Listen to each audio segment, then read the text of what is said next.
So welcome everyone. Welcome to our English Welcome LangLit to LangLit. Paper 1 Woo! revision. Yes, welcome to LangLit. Woo! Exciting stuff.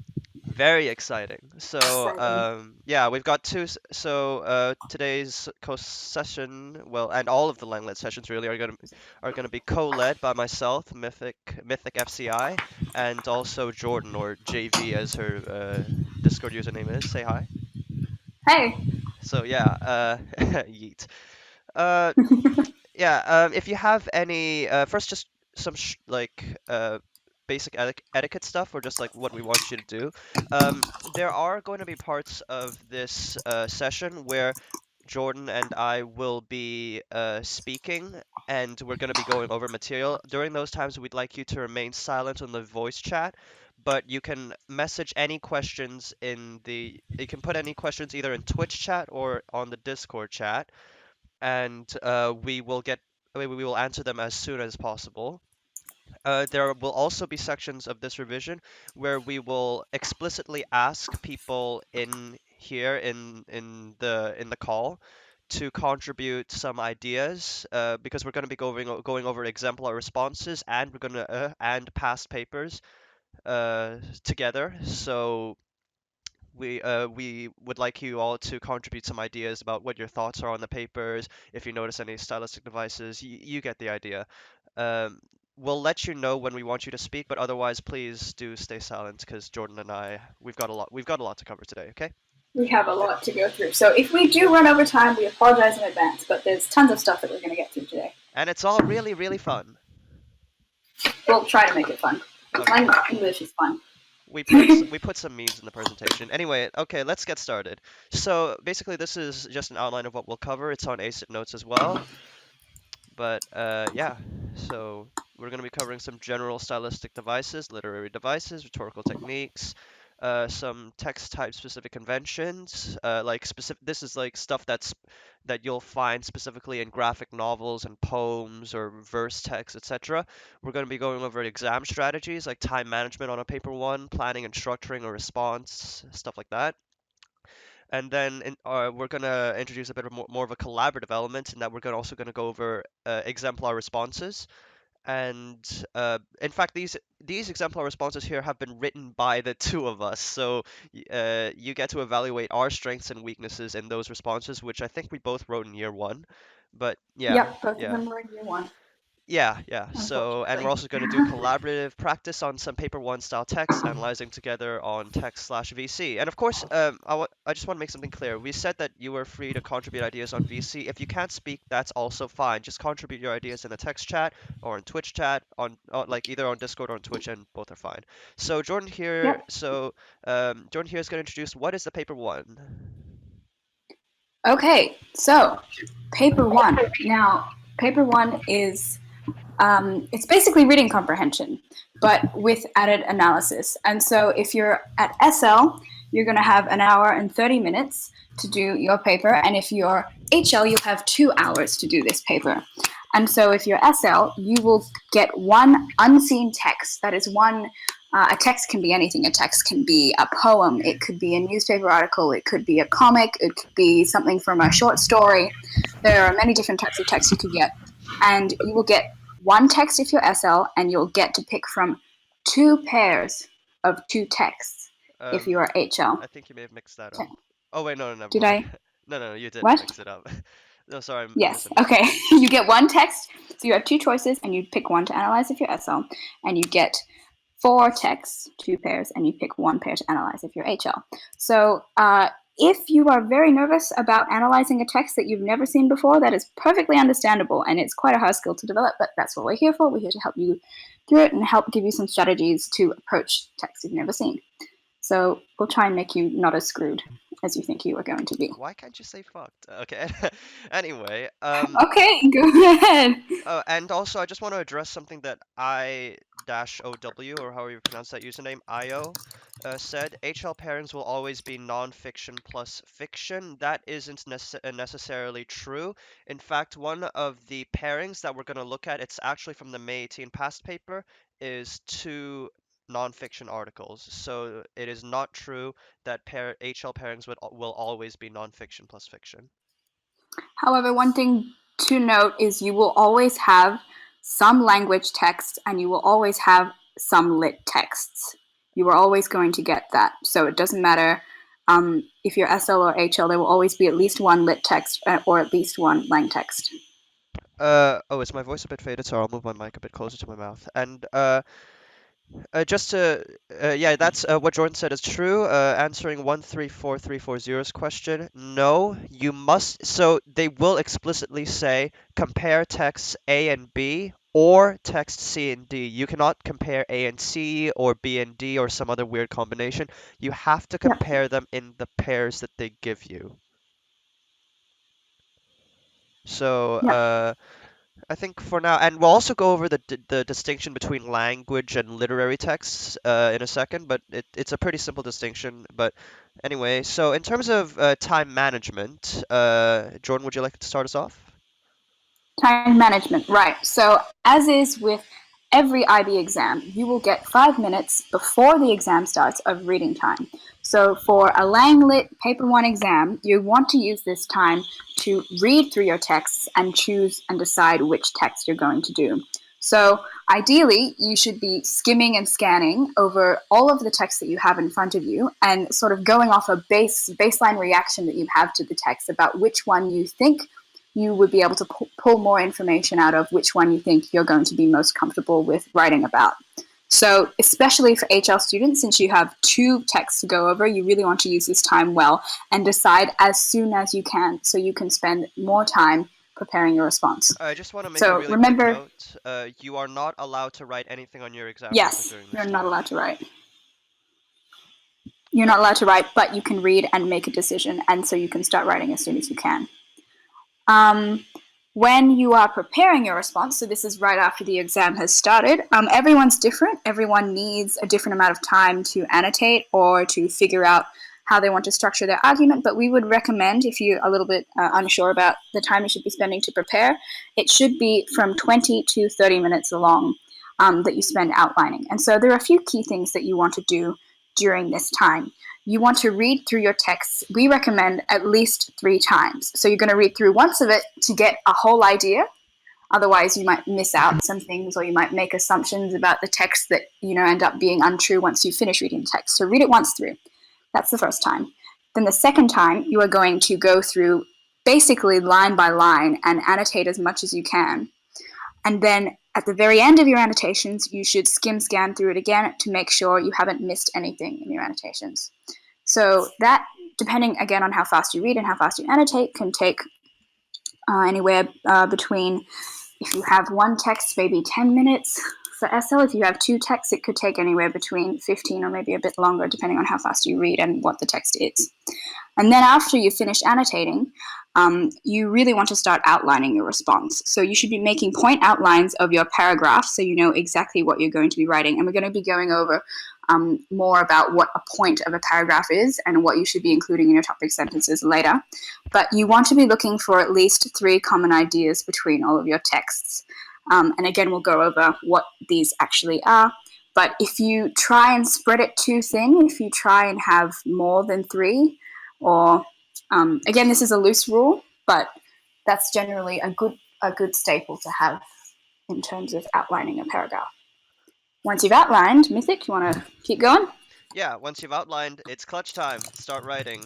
Um, so obviously you need to keep your handwriting legible throughout your response. So, Yes. but you also do need to get your response done. And I will readily admit, handwriting legibility is something I struggle with. In fact, it's something that my teachers have docked me marks on papers for. If you have trouble with that, we understand, or at least I do. I don't know about Jordan, but I struggle with it myself.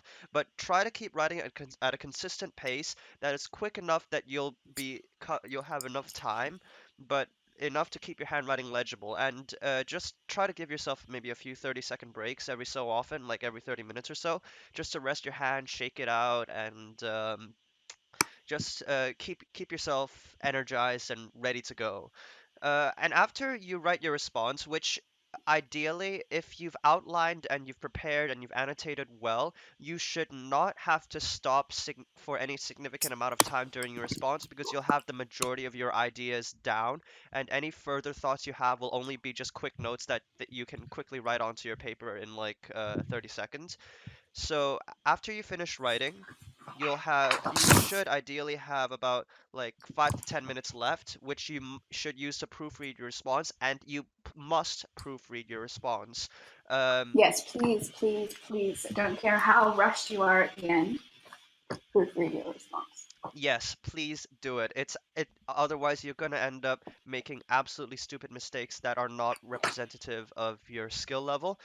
Depending on how much you've written, how long your response is, and how accurate you tend to be first time round with spelling, grammar, etc., you will want to read your response in depth. That means actually sit through and like look at each line in detail. Don't just skim to check for errors, check that your constructuring is consistent, fix any illegible handwriting before the examiner before the the person invigilating calls time. So Just to address a yeah, question go that's in on. the chat right now. So from May 19th, how will you fix when you write with a pen after you find a mistake relating to Mythics talking about handwriting? If you make a mistake or if you write something that you don't want to write, just cross it through twice. So it's very clear that you don't want it. You don't need to scribble over. You don't need to spend ages making it a black redacted box on the page. You just cross through and keep going. Yeah, and also something that you may want to consider doing. This is a strategy I've recently taken up, but you may want to double space because the IB does not care if you double space. The IB will give you as much paper as you need. So if you're the kind of person who makes lots of errors, and I am that kind of person who makes lots of errors on a first go, double space and use the extra line you have to fix any and all mistakes, and so you can add on points, so you can do stuff like that. So it just gives you a little bit more leeway in that regard. Also, to answer a few earlier questions, so some people asked, uh, I asked, what by comparing, what exactly do you mean? If you're SL, don't worry about it. If you're HL, then you will have to compare between your two texts. We're going to go over that more, but comparing is essential in HL. In SL, you don't have to compare, so don't just ignore it. And Baller, are there any texts that you recommend picking over others? It really depends on your personal preference. Jordan and I actually have different preferences, really, Yes. but we're gonna go over how to tackle all text, and whichever text you end up picking on exam day really does depend on your own personal preference, what you're comfortable with, and what you know the conventions for. So moving on And to our so next. Oh, sorry. Yeah. you can figure that out really simply by just looking at the past papers and doing a couple past papers between now and the exam and figuring out which kinds of texts you resonate best with and which ones you find easier to annotate and pull out ideas. And how there's That's one way that you could definitely organize a paper one by context theme, then audience, then purpose. But that's of course not the only way. And in fact, we're gonna go over structuring in a second, so I'll save the rest of my answer for there. Now we're gonna look at understanding the rubric. So now I'm just gonna pull up the SL rubric first, and I'll go over it. Jordan's gonna be going over the HL rubric in a second, but here's the rubric that you will be marked on if you are SL.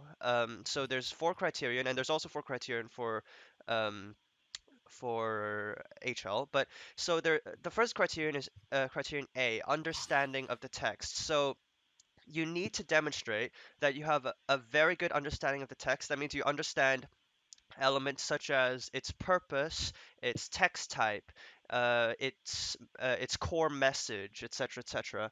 And you also need to understand, or at least be able to perceive elements of its context, like what audience was this written for, and what context might have influenced its production. Although you don't necessarily need to talk as much about context of production if you don't know it. That's really dependent on if you have the knowledge for it. But try to comment on it a bit.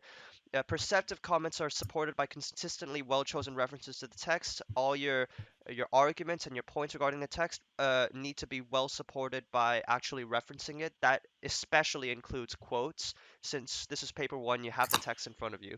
And Do just a side note Yeah. about quotes, you want to pick quotes from the entire text. You don't want all of your evidence to be concentrated in 1 or 2 paragraphs. If you only pick quotes from a certain portion of the text, you will get marked down for Crit A. It needs to be from the beginning, the middle, the end, from the images, from the titles, from everything Yes. that's in the text. Yes, yes. What Jordan said, you need to pick out a wide variety of evidence.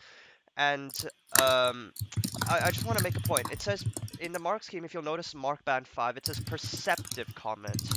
There's no one right way to analyze the text. We're going to go over this in a second, but there's no right arguments to make. There's no right interpretation of a given text.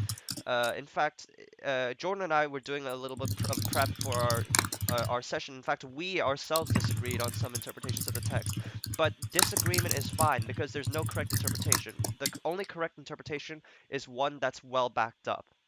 And as long as you can back yours up, it's going to be good. So criterion B, understanding and use of the effects of stylistic devices, stylistic features. If you look at criterion, the mark band for getting a 5 in that criterion, there's a very good awareness of the use of stylistic features with good understanding of their effects. Now we're going to go over what stylistic features are in a second. They're essentially the elements of the text which manipulate the language, the words, etc., to create a certain effect on the reader.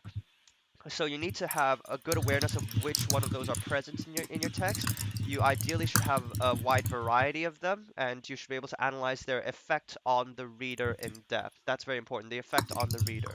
Criterion C, organization and development. You need to have you have to have a coherent, a well-organized response that addresses a wide range of areas, and that is clear to read. That you need to have clearly divided or delineated body paragraphs that each comment on very specific ideas, and there's no overlap, or you're not jumping between topics between paragraphs. We're going to be going over some more specific structuring tips in a second, but yeah, you need to have a well organized and a well developed coherent text. So for and then finally, Criterion D Language. This is basically just measure. This is just basically how well you write on your response. So you should ideally be writing in a formal register. You should this formal academic writing. So avoid stuff like personal pronouns, contractions, unless of course it's a quote. But and you should be making sure to have correct grammar, correct spelling, all that stuff. So basically, just make sure that your own writing and writing your response is accurate. And Jordan now is going to go over the HL rubric, which I'm going to just bring up on the screen myself. So would you like to So start us off? most of what Mythic just said about the SL rubric is pretty applicable to the HL, but if you take HL, you're in great luck because you're going to be marked much more harshly than the SLs. So if we look at Criterion A, again, this is how well you understand the text, but the understanding is excellent. Note the difference in that qualifier. If you're SL, the understanding can be very good. If you are HL, you have to have an excellent understanding of the texts. And the key thing for this criterion, if you are HL, is if you look at the second part of the sentence, excellent understanding of the text, the context, purpose, and the similarities and differences between them. So this is one of the biggest ways that HL and SL LangLit paper 1 differ, is that while SL you get one text, you only have to analyze one. HL is a comparative paper, which means you need similarities and differences between them. And so this is really going to influence the way that you annotate and structure your papers, because similarities and differences is plural, which means you will need at least 2 similarities and 2 differences in your HL analysis. And again, consistently supported by well-chosen references. So again, that breadth of the text. Crit B, there is an excellent awareness of the use of stylistic features. So not very good, it has to be excellent, with a very good understanding of their effects on the reader. So this is probably, in my opinion, the hardest criterion to score well in, especially if you are HL, because you have 2 texts and 2 very different authors and audiences and all that stuff to comment on.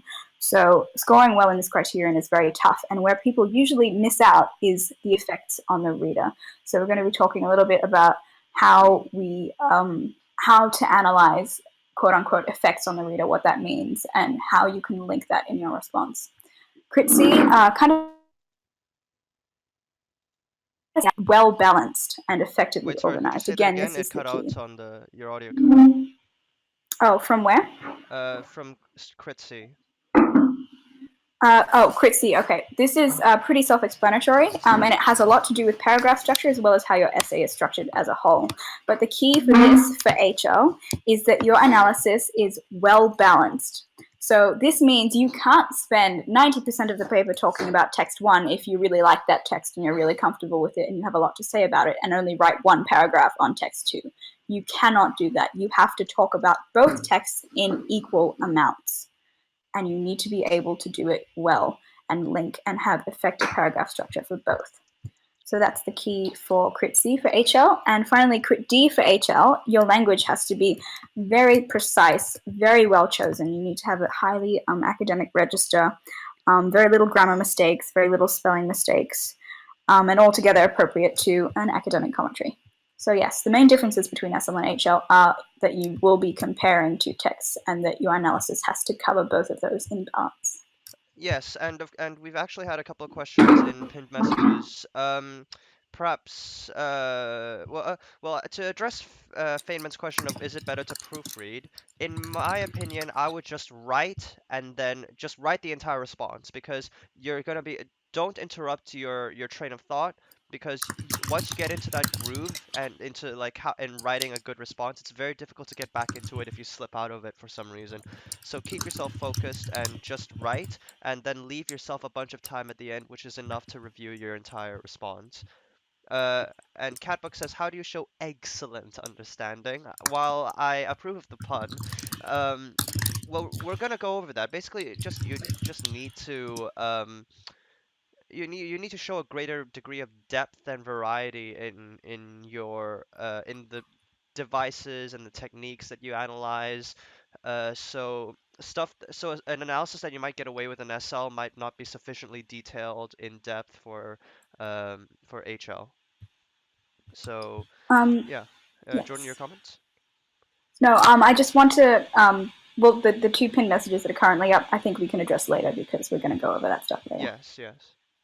Yes, Feynman, we are going to go through specific comic stuff. You are lucky I did my EE on comics, so we're all good on that front. Okay, we've got a Yeah. lot to cover, so we're going to move on really quickly now to something that's very popular with a lot of questions and a lot of queries right now, is how we structure a paper one. So again, we're going to keep reiterating this. There is no one way to structure a paper one. It's all about what works for you. But we're going to recommend something that generally works. And that is a 5-paragraph essay. And depending if you're HL or SL, you could split these paragraphs up. But the idea is that you have an introduction, that's 1 paragraph, a conclusion, that's another paragraph, and then you have your 3 body paragraphs in the middle around one main idea. Now, these main ideas should be very distinct so that you're not repeating yourself through paragraphs. Otherwise, you're not going to score as well for Crit A, which is your understanding of the text. So try your best when you're analyzing to identify main ideas. Now, for HL students specifically, it can be very easy to think that you only need 1 paragraph per text. So you talk about idea A in text 1, idea B in text 2. No, you need to talk about similarities and differences. And so the idea, quote unquote, the main idea that you're discussing in your body paragraphs for HL should either be one similarity or one difference, and how you are connecting the two texts. You have to have that link. You cannot discuss the text in isolation for HL. So main ideas, they can be actually quite a few different things. As long as you can discuss them in depth and detail, they can be themes that you find in your text. They can be based around elements or devices, stylistic devices, rhetorical techniques. They can even be based around purposes. For example, what the author is trying to do in the piece.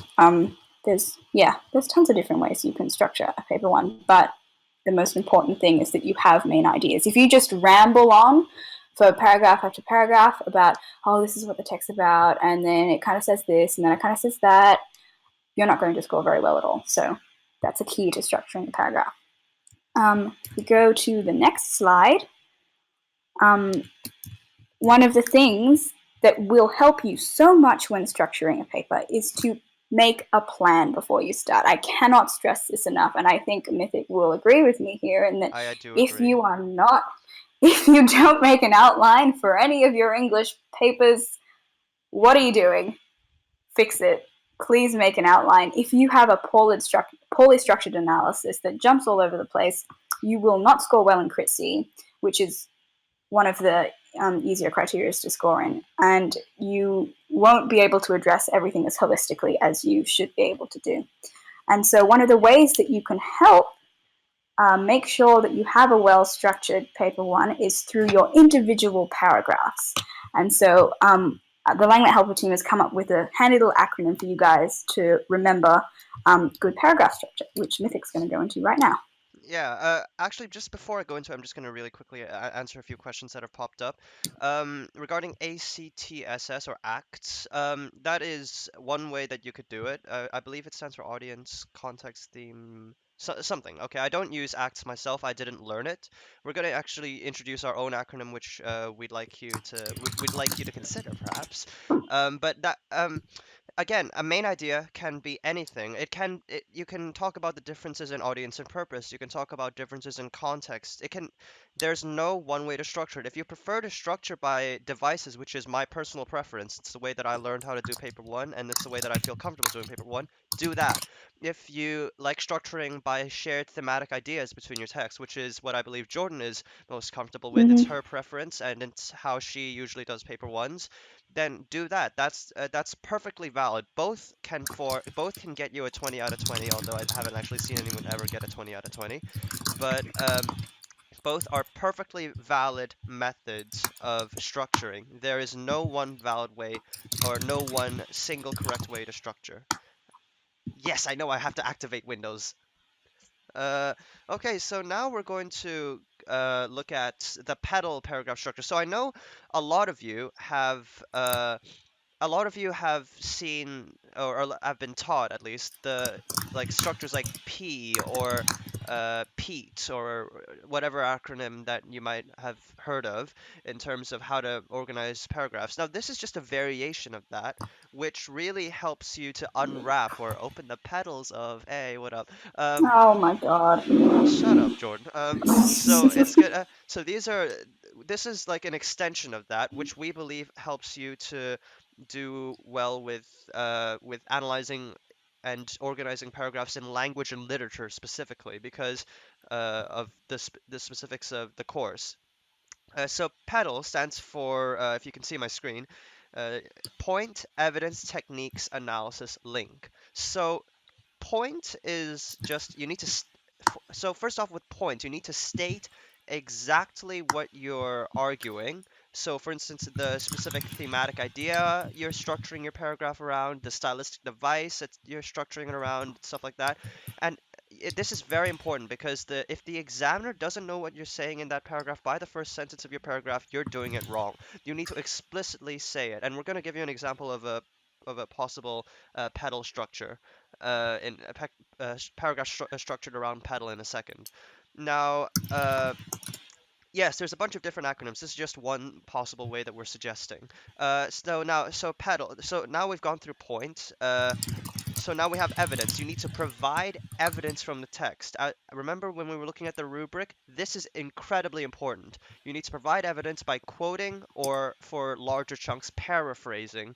So ideally, you should have quite a few quotes interspersed throughout your throughout your response, possibly with some paraphrase stuff. But you need to have lots of evidence. And then now you've got a bunch of evidence.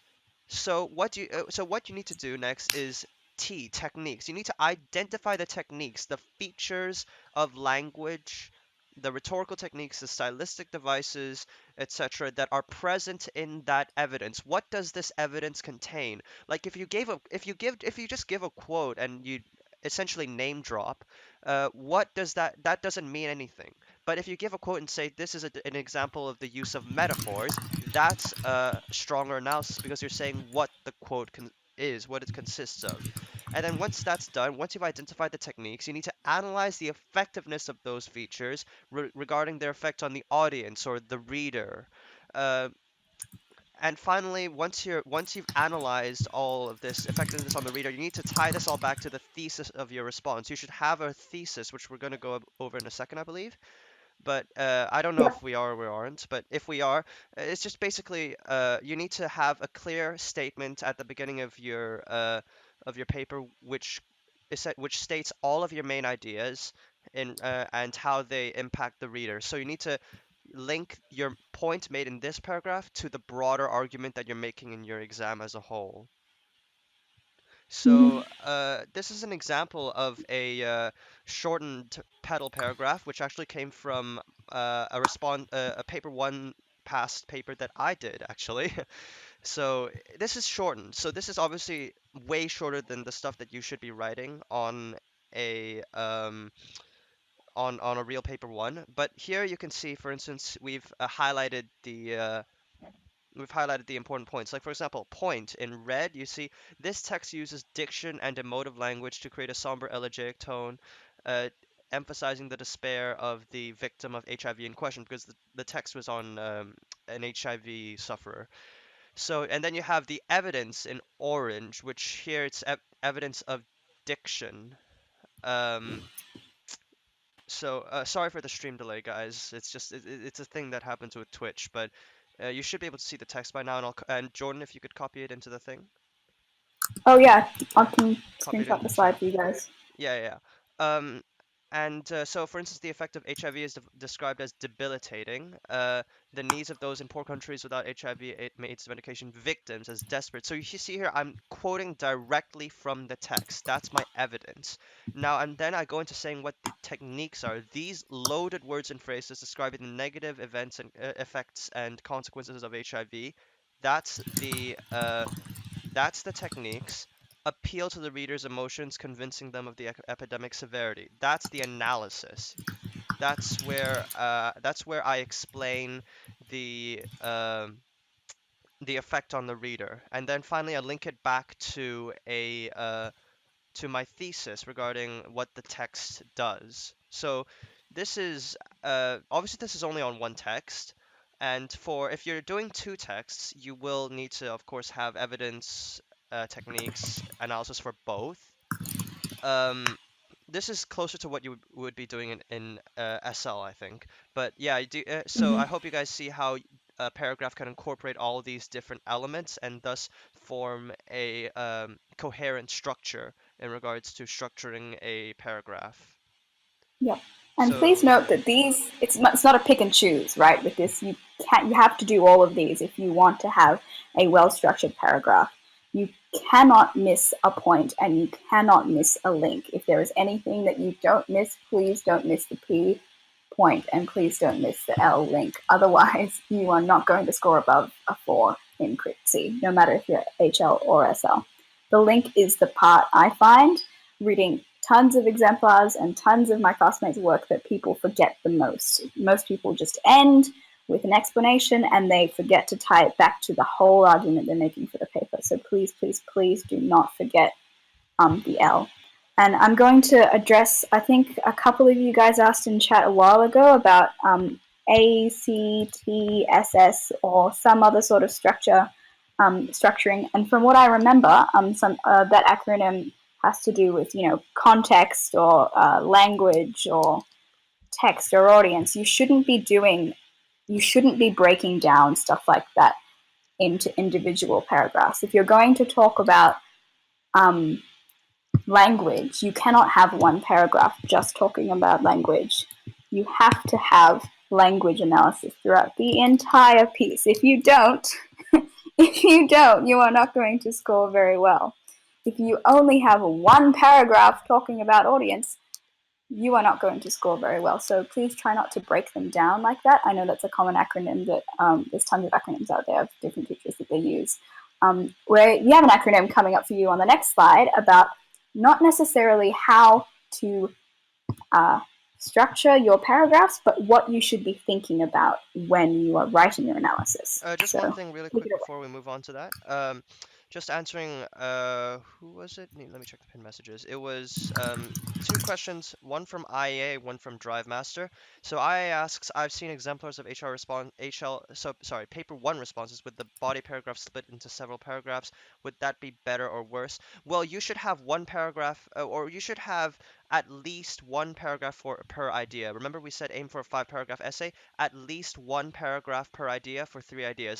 You can, if especially if you're HL, you can split these paragraphs, quote unquote, up into smaller body paragraphs, each perhaps following their own petal structure to some extent.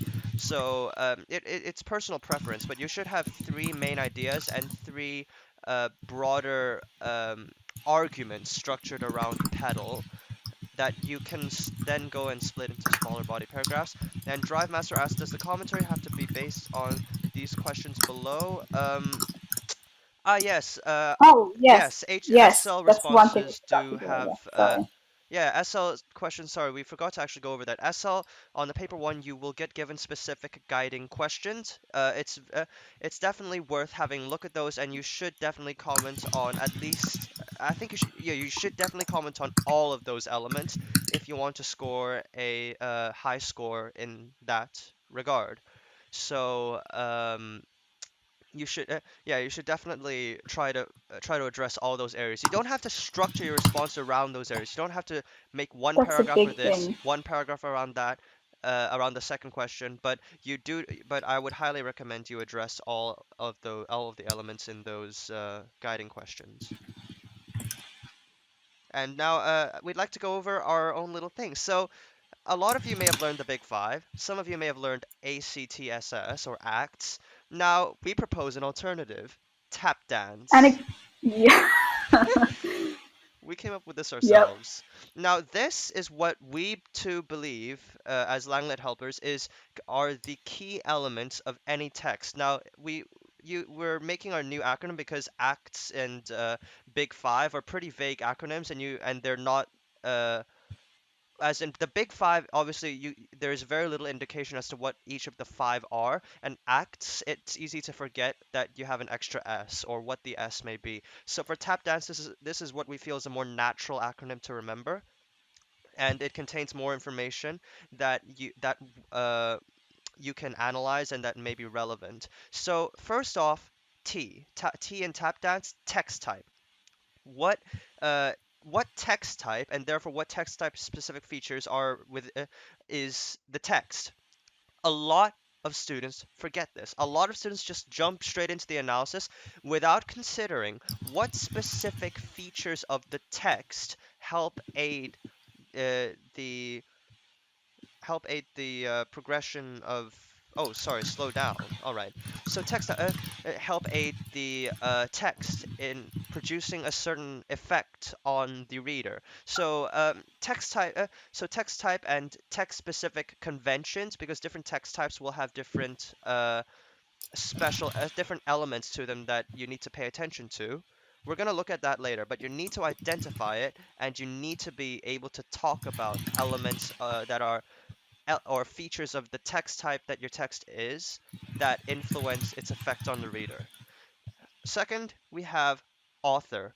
So, in terms of author, who wrote the text?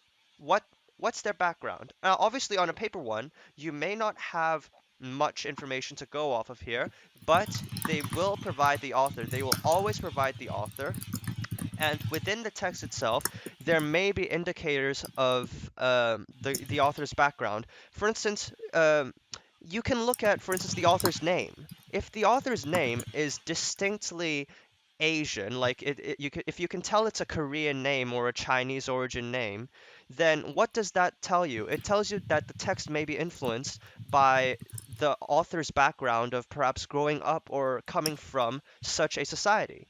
If it's clearly so names like that are clearly from a certain culture may be definitely a strong indicator of an author's background, which can certainly influence the way that you might interpret a text. If you get it wrong, well, if try not to make too big assumptions. So Baller asks, what if we get it wrong? Try not to make as I said, try not to make overly big assumptions. You can assume, like for example, from names like in one of the texts we're going to look at later is by Arthur Yap. From that, you can assume that the author likely originates from an Asian society or an Asian culture. But to make guesses beyond that would likely be a little bit of a stretch, given unless you know that specific author. But you can make small inferences like that that can contribute quite significantly to your analysis.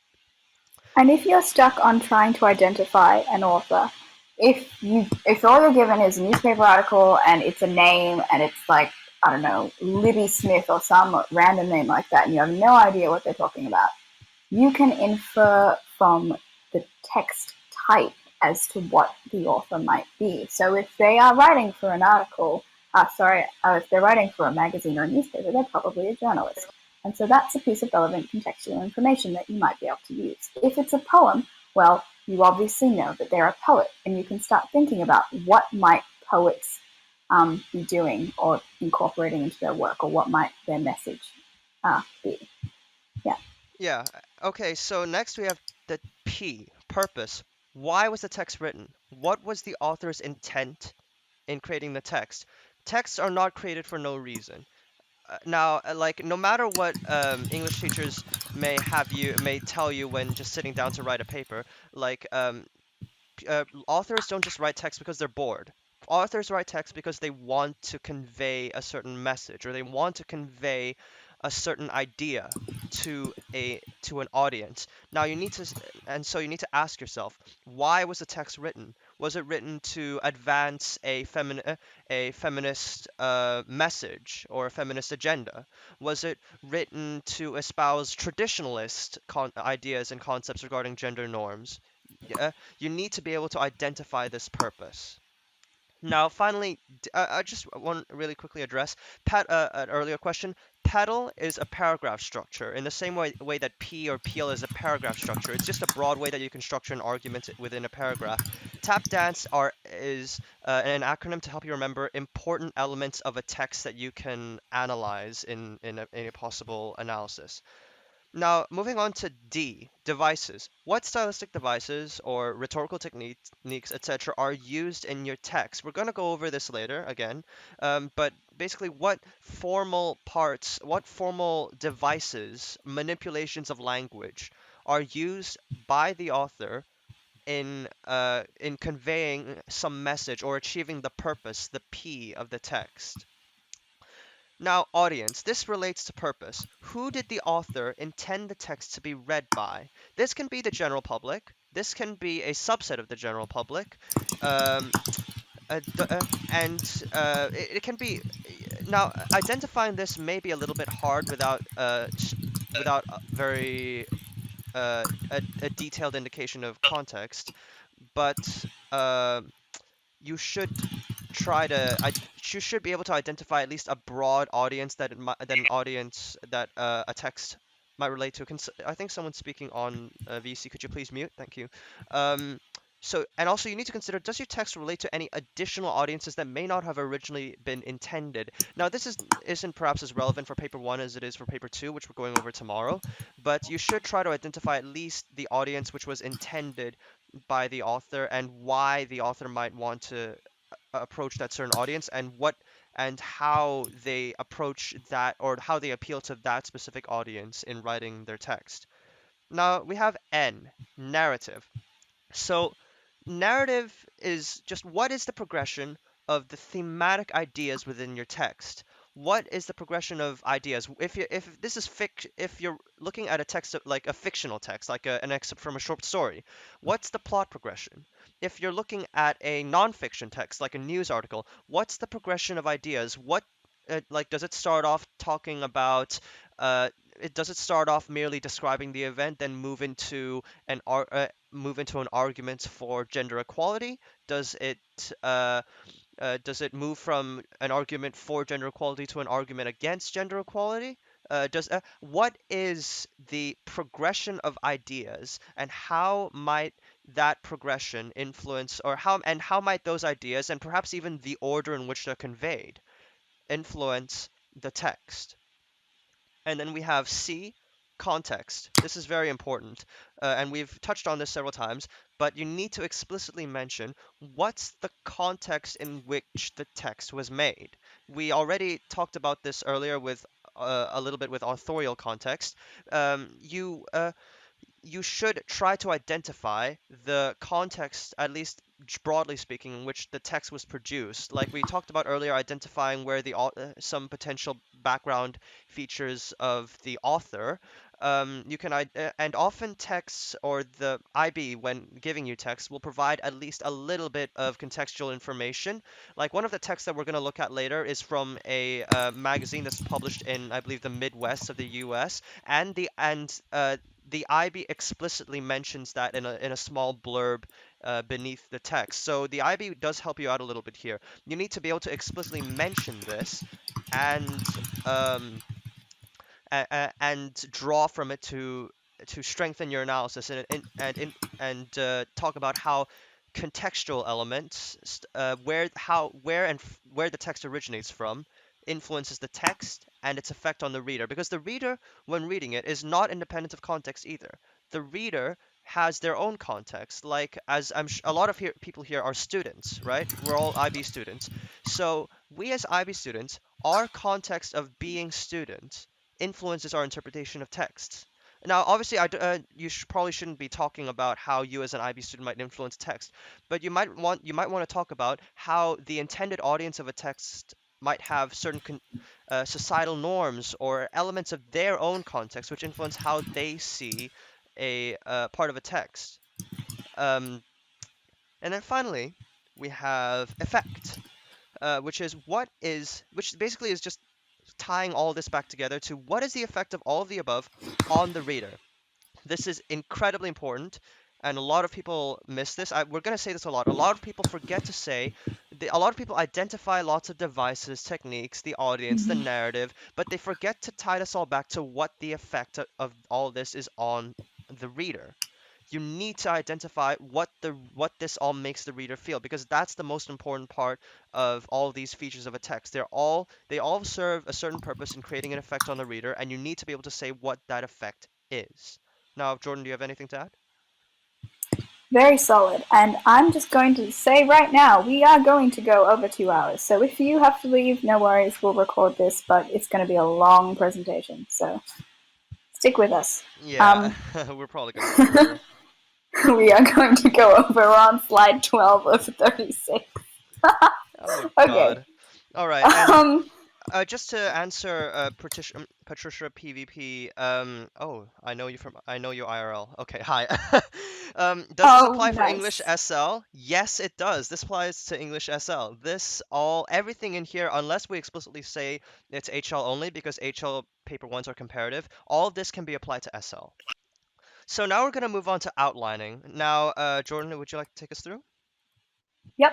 Okay, so even though I don't think creative is here anymore, please outline. We've gone over this before, but please use that time to prep. If you are SL or HL, doesn't matter, you need to be outlining. Otherwise, your essay is going to be a mess. I can tell you, I didn't used to outline, and oh my god, the things I used to write. So we've gotten some questions about tap dance, and how do we incorporate that into an outline and into an essay? And so, what you should be using this for is some of the elements of tap dance, if not all of them, you should be discussing in your introduction. So this would be simple things like starting off with this text is a poem. It was written by this author. It was written in this year. 1 second, I'm gonna open up It one of was my written papers to to, show how this might be. okay. We're gonna It look was at this written in a sec. to blah, blah, blah. It was written for blah, blah, blah. That sort of stuff.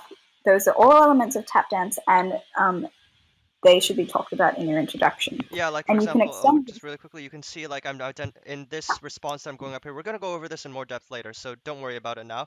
But you see in this introduction, I'm identifying the text type, I'm identifying the author, I'm identifying certain devices. So you see how I'm talking about elements of tap dance in this introduction. Okay, Jordan, continue.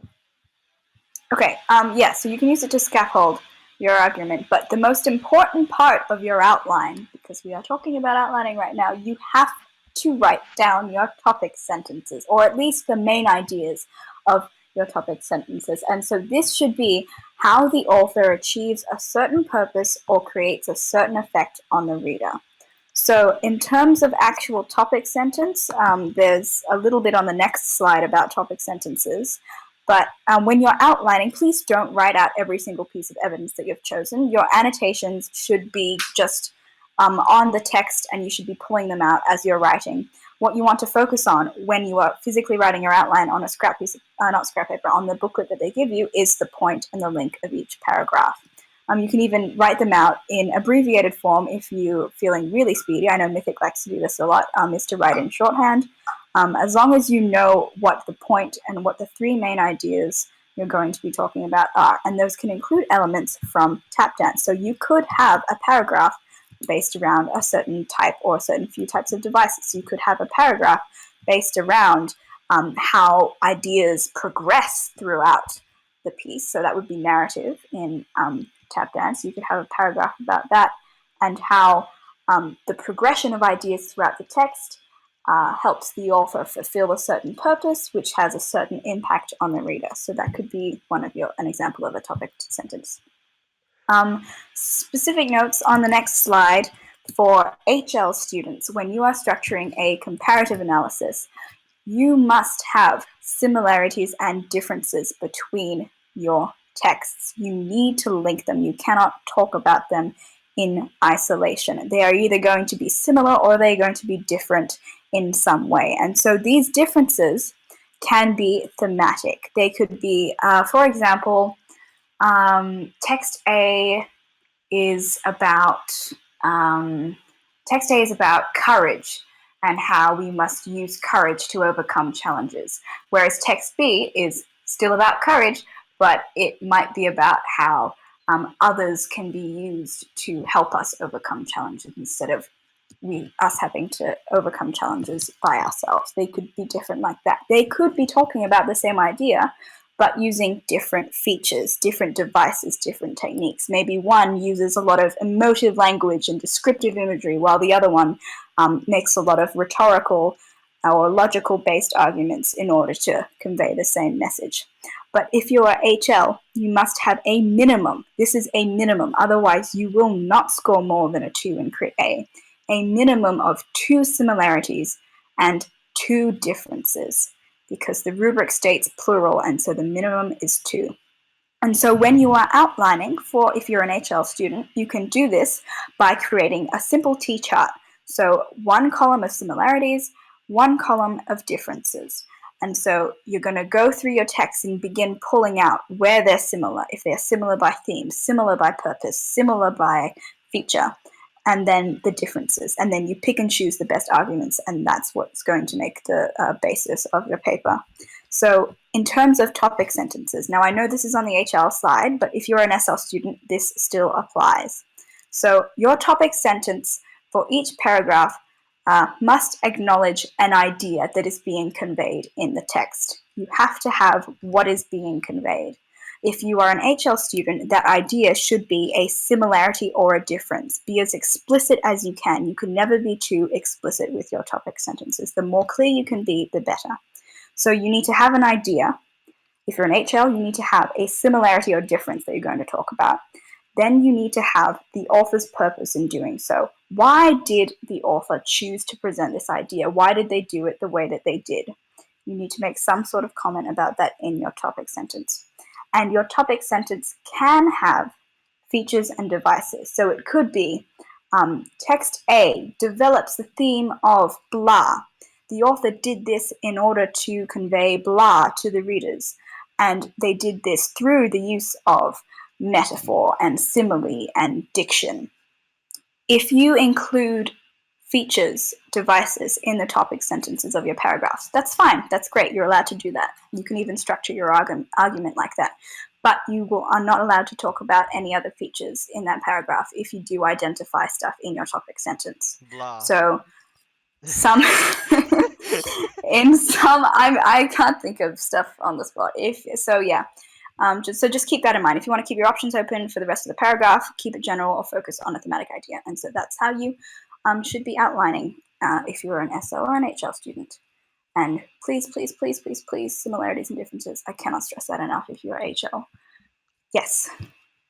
So now we're going to go into some elements of language that you can look at. So just now, all the stuff that we covered there were basically just exam strategies like tap dance and Petal.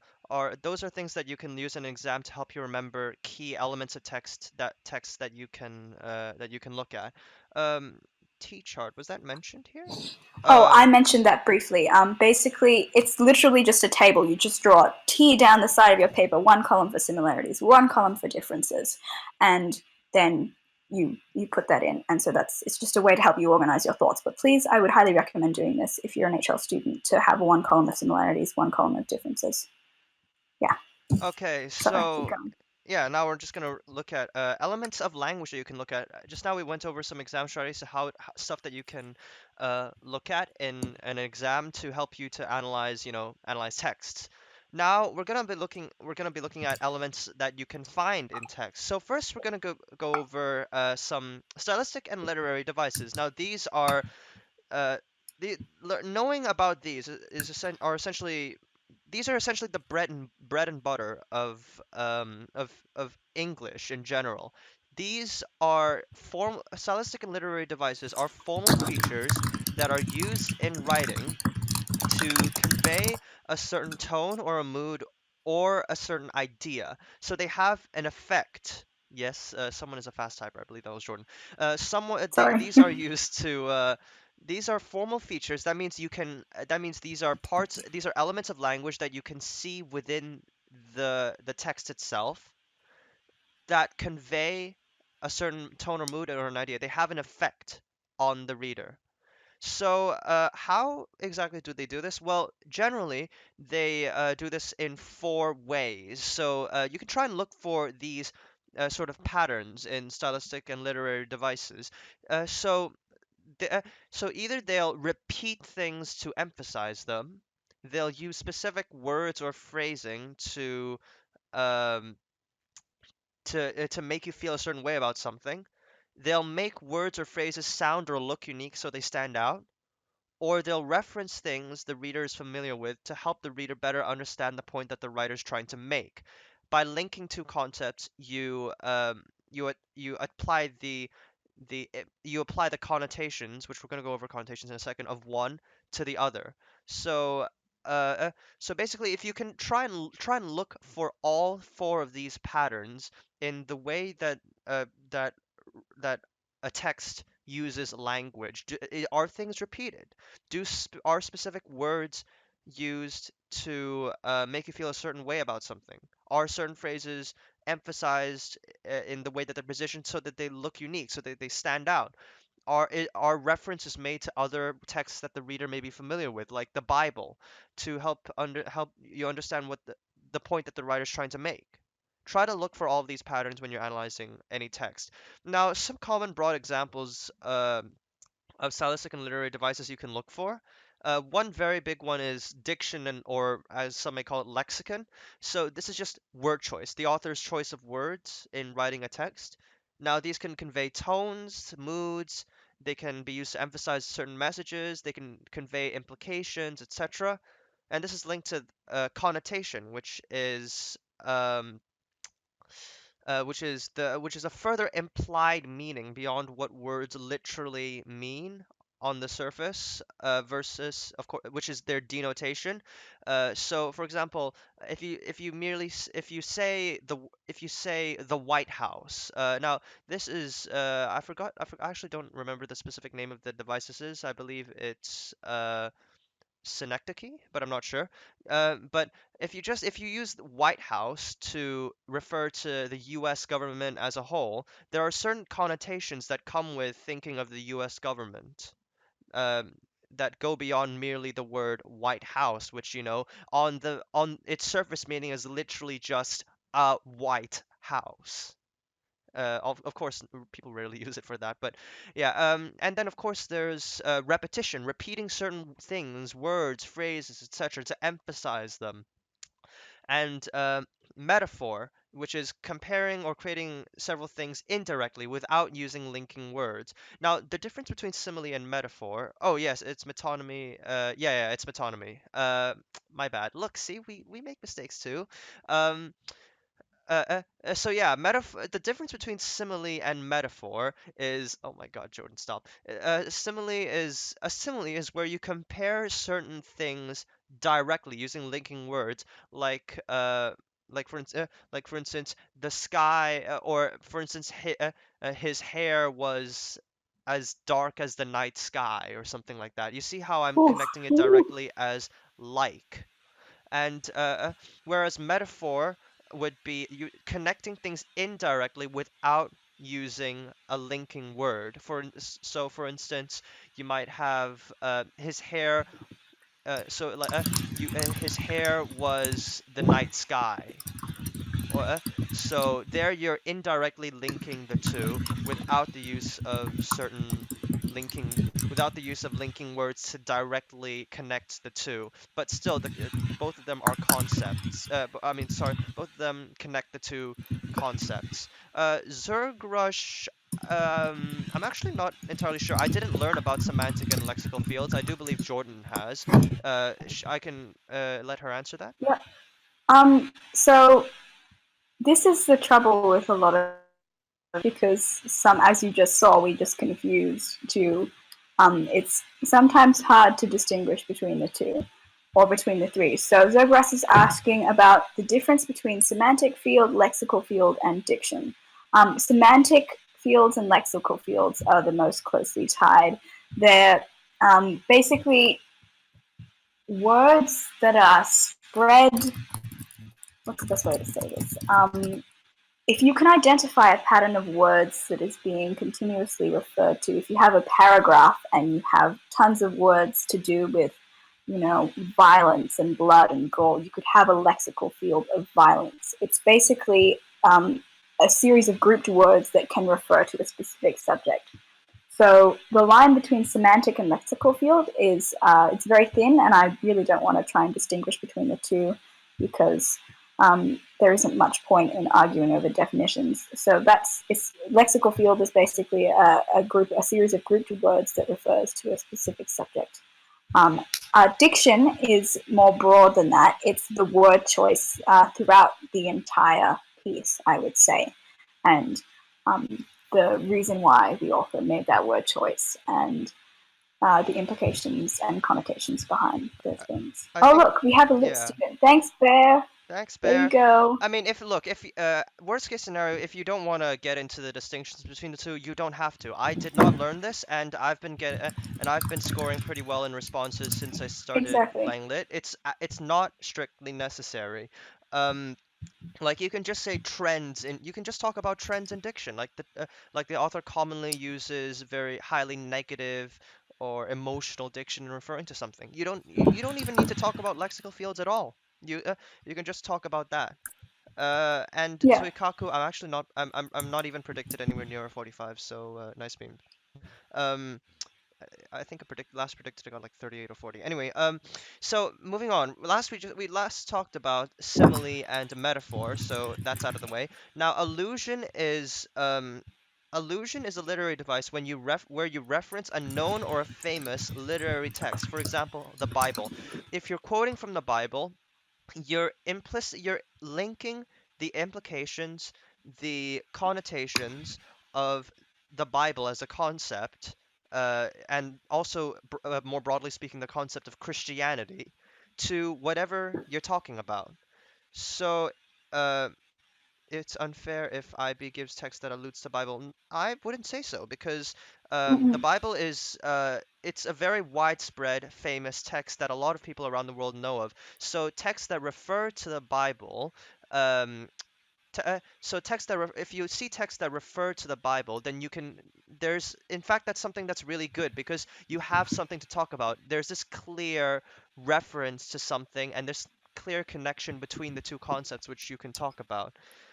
But keep in mind, these are just building blocks we're trying. Exactly. If you're not Christian and there is an allusion to the Bible and you don't know what it is or you don't talk about it, that is fine. You will not Yes. be penalized for not talking about something that you don't know about.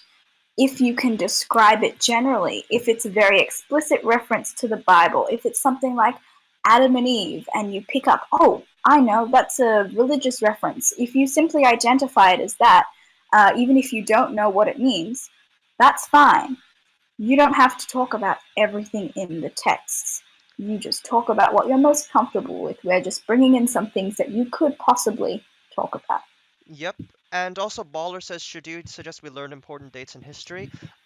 Not, it's not strictly necessary, although it can certainly help your analysis. Like I myself, I wouldn't consider myself a history geek or a nerd, mainly because I know people who are actually history geeks and nerds, and good God, they're way nerdier than I am. Um, yeah, but like I do know some things about history, so I might use them in a response to I might connect such things as such my knowledge of context, historical context, to the text. But if you don't know it, that's fine as well. You can of course, in fact, I would suggest that you at least learn some broad conventions or some broad events that might happen, like for example, medieval texts versus, I don't know, contemporary texts. But you don't have to learn like specific dates or historical events or anything. This is Mm-hmm. LangLit, not IB Mm-hmm. history. So next And we so have, that's one of yeah, go on. sorry, that's one of the great things, because some people I think seem to be concerned about whether how much you should know. The great thing about LangLit is that if you know something, if you catch a reference, if you catch an allusion, if you find something in the text and you're like, oh, I know that because I took history, or I know that because I just really like this subject. Great, that is great for you. We are happy for you. Talk about it in the text. If you can't pull something like that out, that is perfectly fine. You can go either way. The most important thing is that you apply what you learn or what you have found if you find it. If you don't find it, it's not the end of the world. You are Yeah. fine. Okay, now moving on to our next device, which is hyperbole and understatement. I'm putting them together because they're basically two sides of the same coin. Hyperbole is exaggerating something, like saying it was as big as the size of the moon, where when it was actually just a rather big van. Um, and whereas understatement would be downplaying something, not saying the full extent of something. Like, it's not a bad problem when it's actually a loss of $2 billion or something like that. So these are basically two sides of the same coin.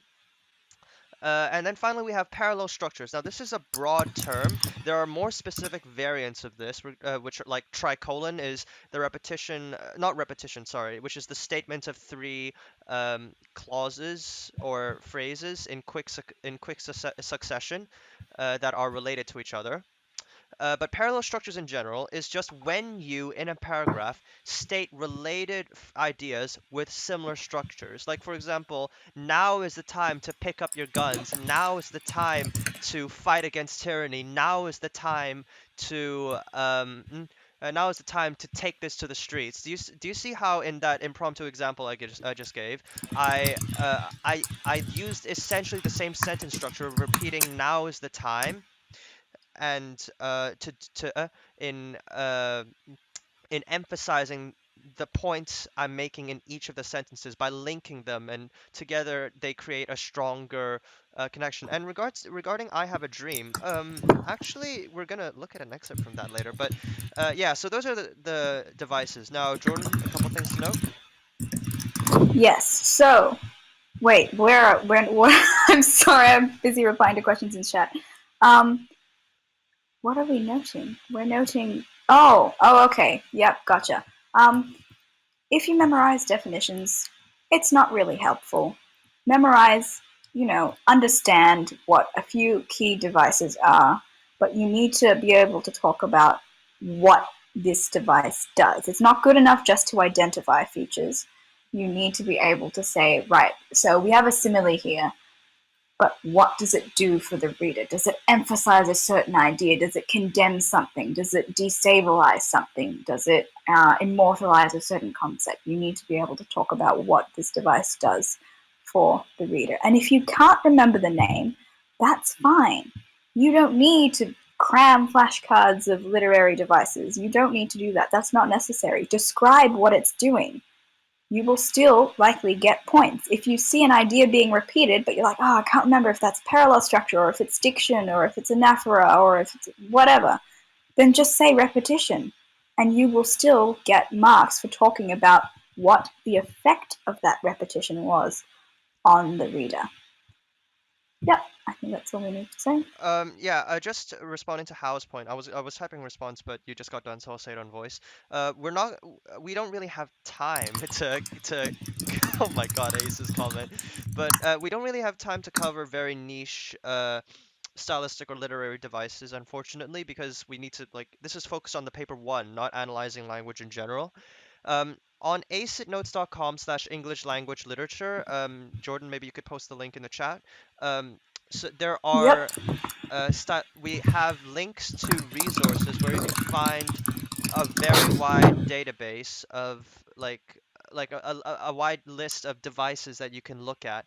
I think it's literarydevices.net. It's absolutely massive. There's way more in there that you will ever need to use.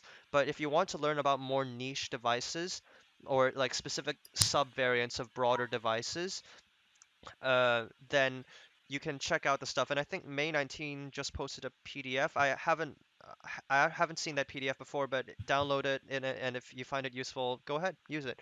Um, so now we're gonna talk about Youch. You just destroyed my ears. Um, so now, Me? yes, or whoever did the thing. What? I don't know. Anyway. Oh, okay. So now we have We need to rhetorical. speed through these devices. We need to speed through. We haven't even got to Yeah, we do. Speedy. Okay, Let's go. speedy. All right, so now we're going to talk about rhetorical appeals. So, what are rhetorical appeals? Now, these are generally found in language text. That means texts that are informational, discursive, argumentative, or persuasive. These are non-fiction texts mostly. In fact, they are non-fiction texts, and they appeal to a reader's mind and emotions to convince them of something. Now, there are four broad types of rhetorical appeals: logos, pathos, ethos, and kairos. Now, these are Greek words that mean uh, logos means an appeal to logic. Um, you should be able to tell just by like the name. Um, Pathos is an appeal to emotion. I don't know if it's pronounced pathos or pathos actually, but it's an appeal Pathos. to pathos. Okay, pathos. Appeal to emotion. Pathos. Okay, it's an appeal to emotion. Like it tugs at your heartstrings to use a colloquialism. So an ethos is something that establishes the credibility of the argument or arguer, because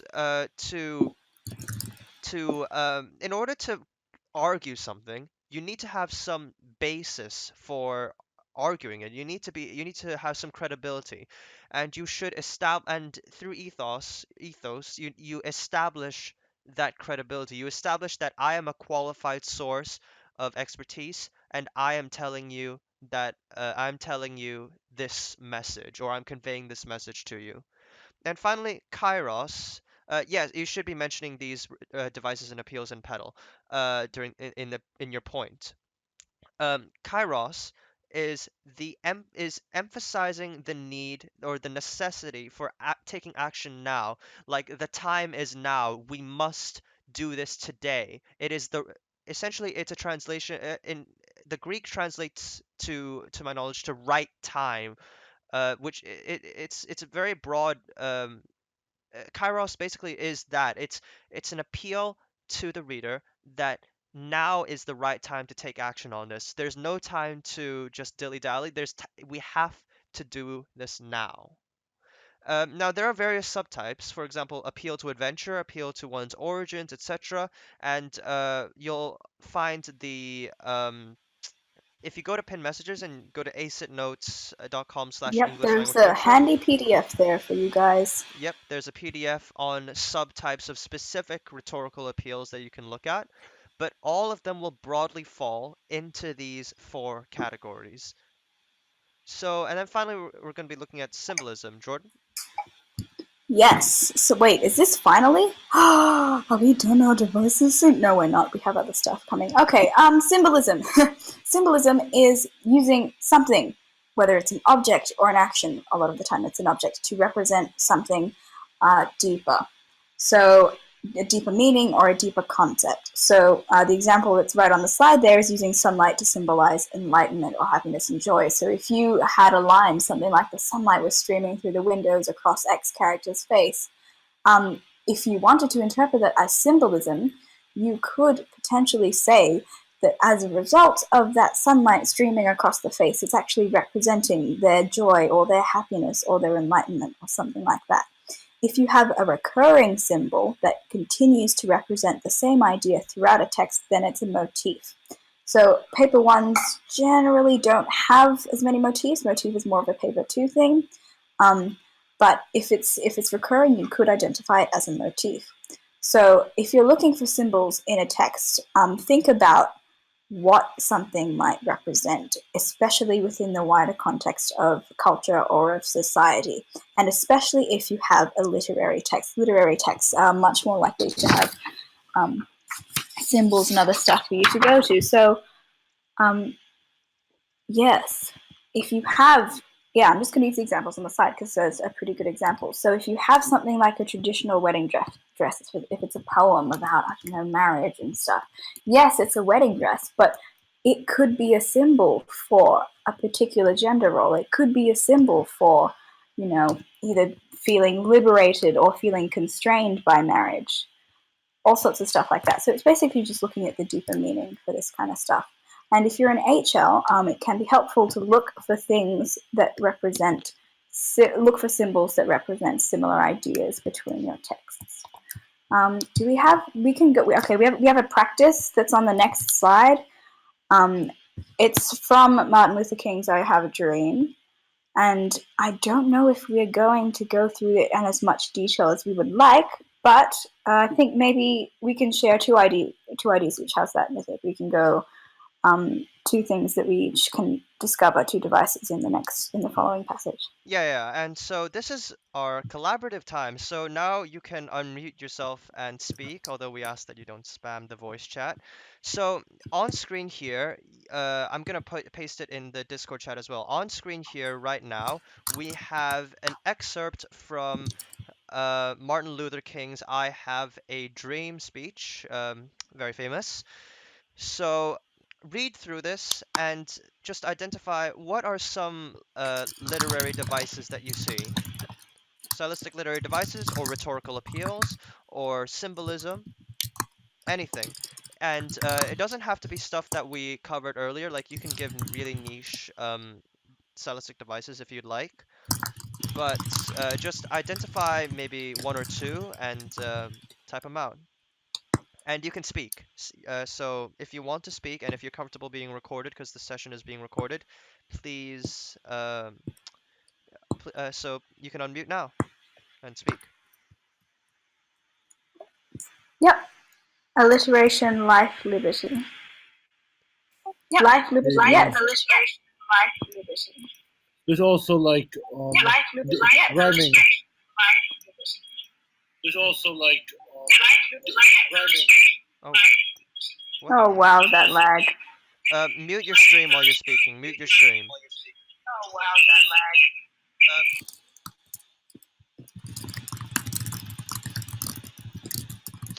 Repetition of the audio. You can also see, like, for example, there's also the allusion to the Bible, like justice and reality for all God's children. You got that part, yes. and of course, the allusion to life, liberty, and the pursuit of happiness. Of course, you got that. I think it's an allusion to the U.S. to the Declaration of Independence, because you see those in Martin Luther King's. Oh wait, he mentions the Declaration of Independence itself, so that there's like direct allusion and stuff. Yep, that's great. Actually, when you said allusion to the Declaration of Independence, that would actually be something what's called intertextuality, which is basically when one text references another text. And so the Declaration of Independence is, it's an official document and it's a type of text. So great job. Yep. Yeah, anyone else? Anyone else have any ideas? Oh, sorry. Strong use of command terms. Yes. Use of command terms, definitely. There's lots of verbs we can see in this. We have rise, we have lift, we have now, we have engage, we have promise, we have all these urgency. I think that was from, who said that? I can't. IA said strong use of command terms. Yes, you could say strong use of imperatives. I think is what you would call them, imperatives or verbs. Anaphora of now is the time. Yes, definitely. The fact it says now is the Yes. time, you could also mention that it's a Kairos that you mentioned before. It's also Paphos and Kairos because Kairos has some level of being imperative, and Paphos is like, of course, it's appealing to people who want inequality, who want equality. Mm-hmm. Yep, that would be a valid interpretation. Any other Justin thoughts? has brought up metaphors about the tranquilizing drug of gradualism and the luxury of cooling off and the dark and desolate valley of segregation. So these are all metaphors. There are also use of natural imagery if you look at the dark and desolate valley. And then there's also a biblical reference in there to the valley of the shadow of death. Lovely. Justin, you should have taken LangLit. Yep. Pronouns. No, we haven't Also. talked about pronouns yet. Yes. Pronouns. Can I talk about this? I I love talking about pronouns. I love pronouns too. Go ahead. Uh, okay. Okay. Anyway, so pronouns, like, yes, there's definitely the use of very inclusive pronouns in this excerpt, like using we. We have come to do this. In this purpose, Yes. this use of we, including the speaker, along with as being in the same group as the audience, appeals to the audience in that the y- by lowering the speaker to effectively the level of the audience feels more compelled to react because it's a message from one of them versus an outsider, so to speak. Yes, establishing rapport. It's a persuasive technique, and it's called group dynamics, I believe, which is creating, establishing unity between the speaker and the audience. Yeah. Yes, Justin. Alliteration. Alliteration. Yes. Yep. God. Also, whoever noted Kairos, Yes. yes, definitely. Kairos and now is the time. That's one of the most obvious examples of Kairos I've seen actually in this speech. So yes, definitely Kairos. Kairos, however you pronounce it. Okay. Um, yeah, and then we should I wrap this think up soon. Yeah. we should very wrap this up because we need to get onto our exemplars and collaborative analysis. So why don't we look at text-specific features? Yep. So and also the excerpt is in the chat, so if you want to take a look at it more in your own time, you can have a look at No, that. not yet, not yet. No, no, What? no, no, not exemplars yet. Not Sorry, sorry. exemplars yet. Not We have exemplars that coming yet. later. We have Ah! text-specific features. We have so much to go through. Oh my God. Okay, Okay, okay. okay. Moving on. Okay, let's just go. Go, go, go, So go, text go. specific Speed, speed, features. speed. Or Wait, no, but no, no. not speed because people need to understand. Okay. So Um, text specific features. So so what are text specific features? Now, so not all texts are the same. Some texts will be, for instance, verse text, like poems and excerpts from certain plays, like a lot of Shakespearean plays are written in verse, will will have certain features that are unique to that sort of text or those sort of texts, and that you should look out for and take special note of the s- because of the unique aspects of that text type. So in verse works like poems and excerpts from plays written in verse, the most important things that you should look for are rhythm, meter, and rhyming. Now, rhythm is basically how the way the poem flows, the poem flows overall when you read it. Does it flow very quickly? Does it have a long and flowing and verbose flow to it? Is it stuttery? Does it start and stop? Meter. These are the specific stressed syllables and unstressed syllables present in the poem. Rhyming. Is there a rhyme scheme? What is it? We're going to discuss this more in depth now. So rhythm. Again, it's the overall pace of the poem. This dictates a lot about the effect on the reader. Like a poem being long and flowing indicates the author spending a lot of time or effort and in writing to describe something. Thus, it must be particularly important, probably, right? If you're spending time to go into a lot of depth in discussing something or in saying something in a poem, then it must be important.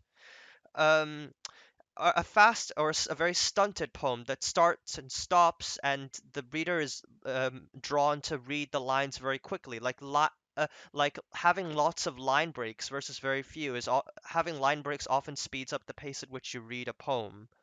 Um, a fast, stunted poem may indicate something about the nature of the poem's subject matter. Maybe it's just as rushed or as stunted as the poem is.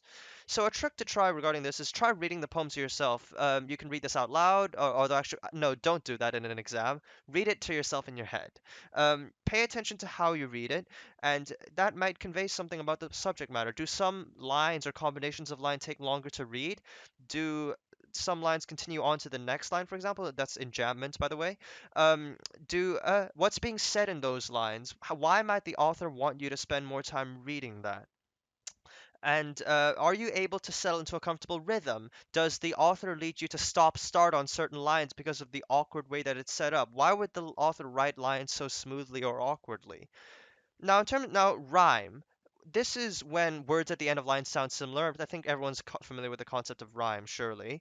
Now the now r- Now poems may follow a specific rhyme scheme in the way that they have certain lines rhyme, like for example A B B A or A B A B.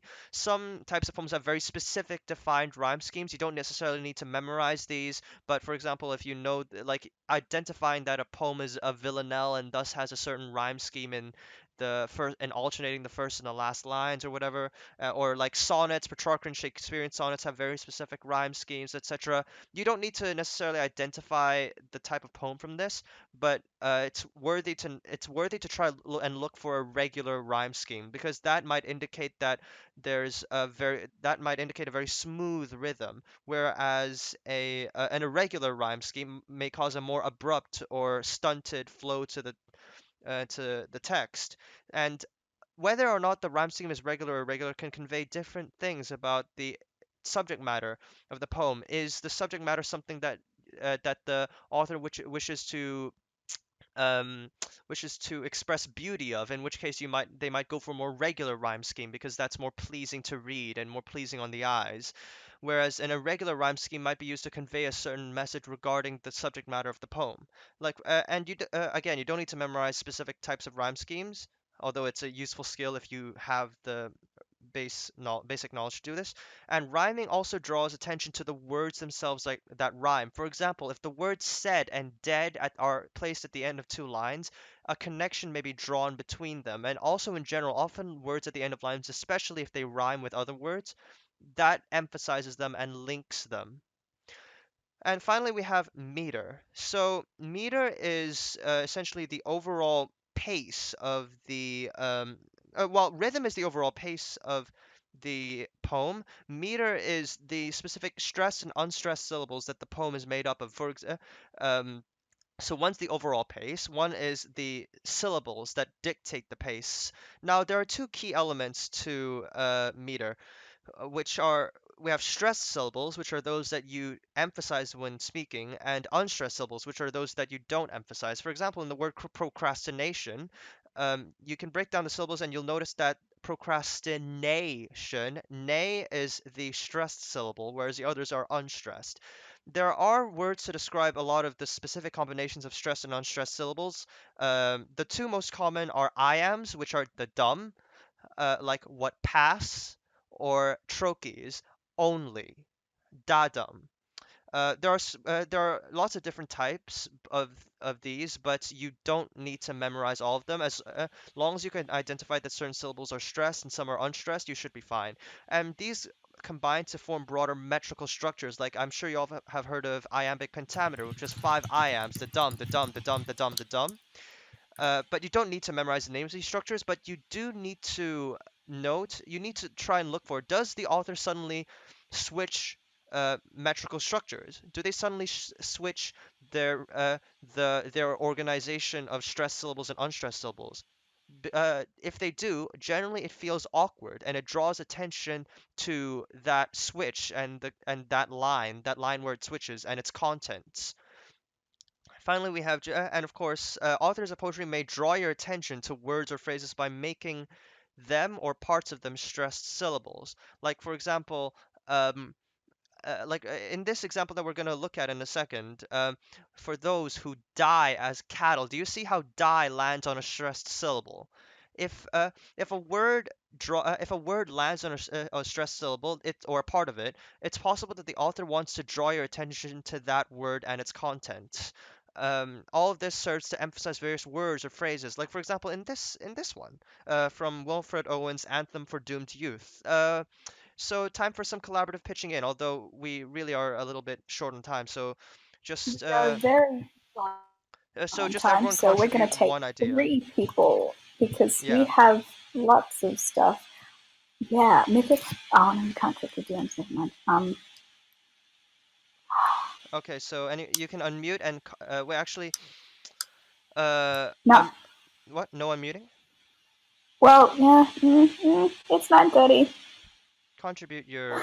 Okay. Just quickly contribute an idea if you have one. But we're gonna move on from this very quickly. If not, that's fine. Anyone? Okay. There are a couple people typing in chat. Okay. Or Yes. Okay. yeah, You know an what? idea about what? Well, you know what? Nope. We have other stuff to talk about. We have much more. Yeah. Okay, Okay. anyway, We're I'm gonna. just gonna very quickly identify what this is. So here you can identify there's no rhyming in these two lines specifically, but there's an organized metrical structure, iambic pentameter, da dum, da dum, da dum, da dum, da dum in the first line. What passing bells for those who die as cattle.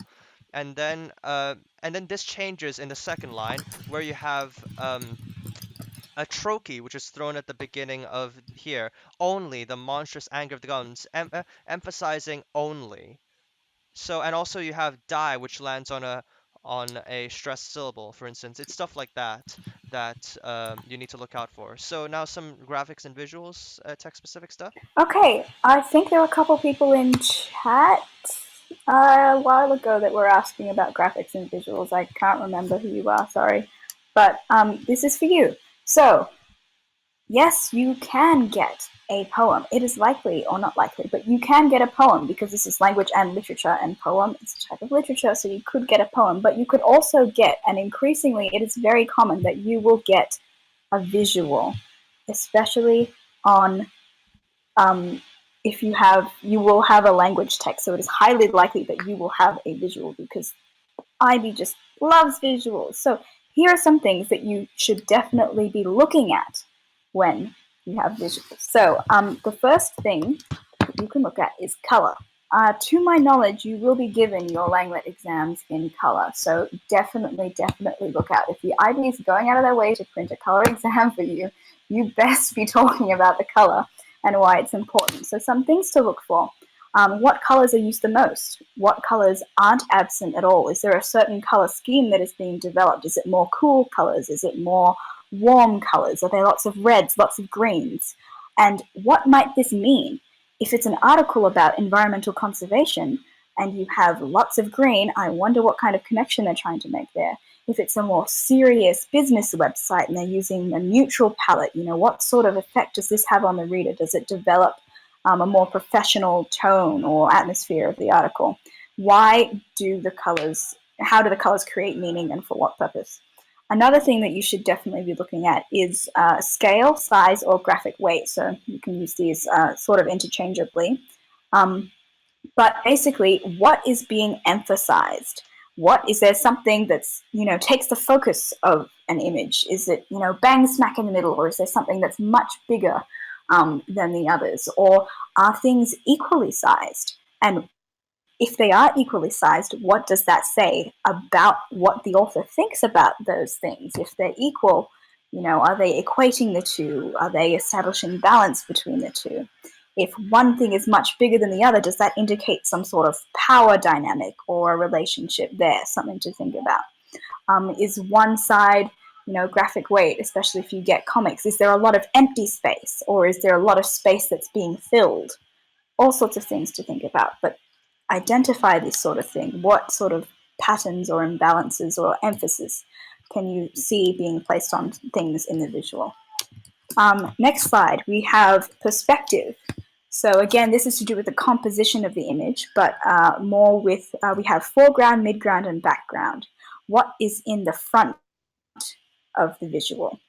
What is, in the middle of the visual? What is in the background of the visual? And how does what is being put in those four mid backgrounds emphasize or draw attention to certain elements or detract away from certain elements? Are things being focused? Are things being highlighted? What does it say about the status of the things that are being highlighted? And the last thing that you should probably talk about, if there is text, especially if there is an infographic or a visual of some sort, is the font. I think there's been questions in the LangLit channel about musicals. Not musicals. Why did I say musicals? I meant movie posters. Musicals, okay. I mean, I'd love to get Waving Through a Window, but... No, okay, I meant movie posters. What is the font? Does it invoke a certain atmosphere? Is it a playful, childish font? Is it a professional font? Is it a serif font? Is it sans serif? Is it bold? Is it blocky? Is it distressed? Does it increase the comprehension or legibility of the article?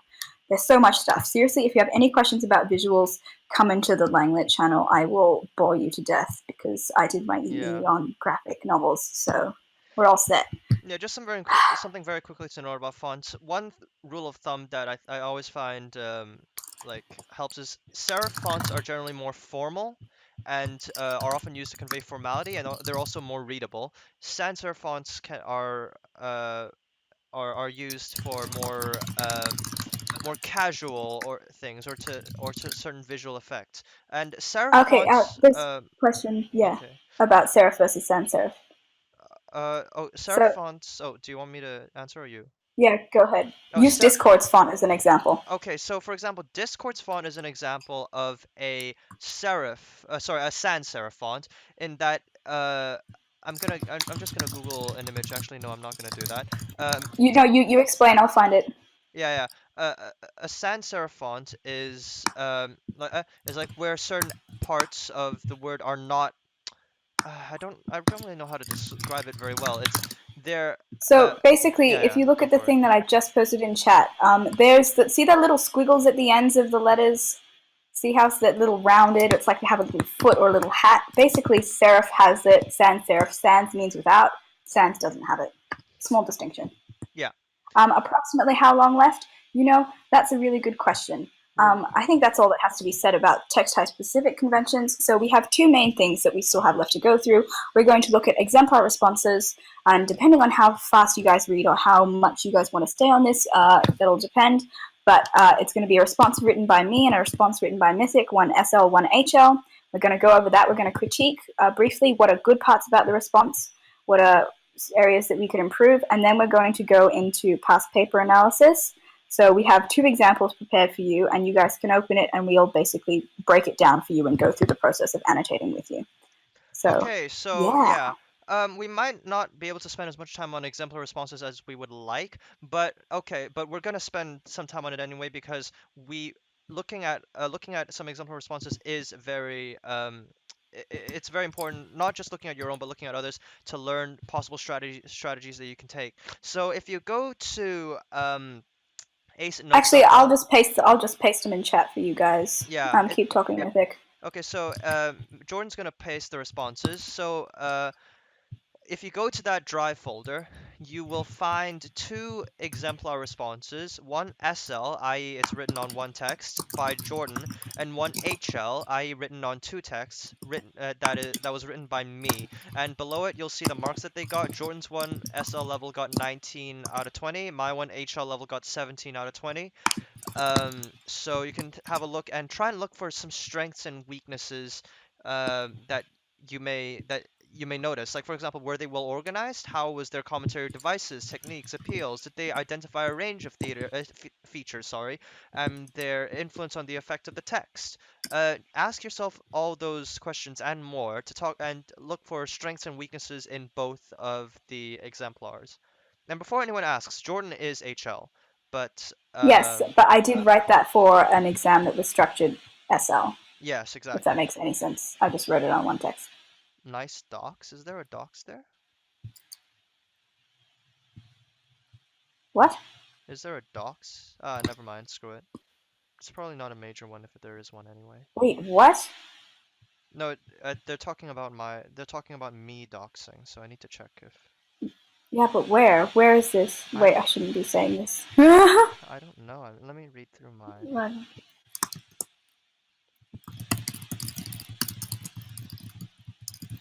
Spyros asked in chat how many words are. Oh, the owner of the document. It should be me. Oh, yikes. Did Uh you edit this? oh, the You owner of modified this. You're stupid. I didn't. I swear I didn't. I don't know. Yeah, you uploaded the SL rubric. It's okay. Yikes. Okay, anyway. So just read through it. We'll give you about 5 minutes, so maybe until 13:45 UTC to just have a quick skim through, and then you And can, if you anytime notice you come up with anything, ideas, feel free to type it in chat and we'll address them straight away. yeah, or you can hop in VC if you notice any strengths or weaknesses, just say it and we'll discuss it. Yeah. I'm going to go through some questions while you guys are reading through those examples. So Spyros asked in chat, how many words are we supposed to write for HL roughly? That's a difficult question to answer because you don't really have time to count your words while you're writing. It's really up to you as to how many pages you can get out. Again, we would recommend that 3 main idea body paragraph thing that we have going on. I can tell you right now that that SL response exemplar that I have just put in chat that was written by me, that was about 1,500 words. And when I wrote my mock exam a month ago for my HL response, I ended up writing about 1,800 to 1,900 words. So there's, it's not really about how many words you can write. You could write 1,500 words and still have a great essay. It's really about finding and managing your time so that you can accurately analyze your points rather than trying to hit a word count. I don't know if that answers your question. Yeah. Can I take the next question from I'm gonna just I run hate through some of IB. the I'm just gonna run through the questions in pinned messages real quickly, okay? Best use the Okay. big five with PEC structure. I mean, look, there at the end of the day, there's, as we said, there's many different structures you can take in terms of how you can structure a paper one. Um, as long as you address the elements in the guiding questions, like we provided the acronym tap dance and we provided our own paragraph structure advice, you can use that. You can use your teacher's one, but as long as you address all of those elements and as long as you address the what's stated in the guiding questions, then you will be fine. And stupid question, do you relate anything back to context? Yes. Always, if you can, do it. If you can relate something to the context in which it was created, absolutely go for it. And regarding highlighting on the paper, I'm not sure if you can use a highlighter, but you are Highlighting, definitely yes. allowed to. Oh, if you are, then excellent. I Wait, okay, you can highlight. You can highlight when you annotate. You can't highlight when you write. Never highlight when you write in your IB exams. It will mess up the scanner. Your response won't be able to be read. You can highlight when you're annotating. Do whatever you want to the exam book. If you are writing, do yeah. not highlight anything in your essay. Rule of thumb, if it's not being marked, go do whatever you want. If it is, then only use black blue pen, the standard IB, um, the standard exam materials and all that. Because if it's not being marked, they don't care about it, they don't care about reading it. So you can use a highlighter, you can use a pink pen, you can use whatever. But when you're writing a response, obviously just use a black blue pen, just use for legibility. And quick question, do you need to reference which lines you take quotations from? Yes, they will give you line numbers. Yes. Like you will notice on the HL exemplar, there are no line numbers. That's because my teacher didn't provide them when she gave me that exam. So since I didn't have line numbers to reference, I did not state my line numbers. But since the IB will give you line numbers, state them for quotes. For language category, do you have any tips on how to score 5 points? Proofread. Um, I mean, at this point, there's not much time to really improve your writing itself, honestly, with only a few weeks before the exams. But proofread, spend 10 minutes going through your response in detail. Read each line, read each word, look for misspellings, awkward grammar, anything that's not perfectly correct formal register. And speaking of language, one of the things that will help you get up into that 5 band, because basically for paper 1, at least for HL, I can't remember about SL, the boundary for a 7 is, I can't speak, it's a 17. So that means you need to get a 4 in everything and you need to get a 5 in one thing. And for me, language is the one thing that I always edge over into a 5. And so you can do that. Oh, it's 17 for both? Okay, thanks, Potato. To do that, one of the things I find, it's this thing my teacher calls author intention statements. So in the LangLit guide, and I don't have it with me right now, but we'll be sure to put it on the website once this session is done. It is on the basically website. It's this already thing, on the website. Oh, it's a document called Awesome Action Verbs. And basically it's words that you can use to describe what the author is doing. Is the author highlighting, emphasizing, immortalizing, debilitating, condemning, incriminating, all of these sorts of words? That's the kind of stuff that you want to be using to help elevate your vocabulary. IOW, TBH, individual grade boundaries don't matter. Well, they kind of do, because they're, but like, yeah, they're like, for paper 1, we're going to be using the general rule of thumb that 17 is a 7, because that's just the standard in LangLit. Okay, now that we've got I given hope you guys people have thought of sufficient stuff time to say. to think of strengths and weaknesses, what are some strengths and weaknesses? You can speak on voice or you can type them.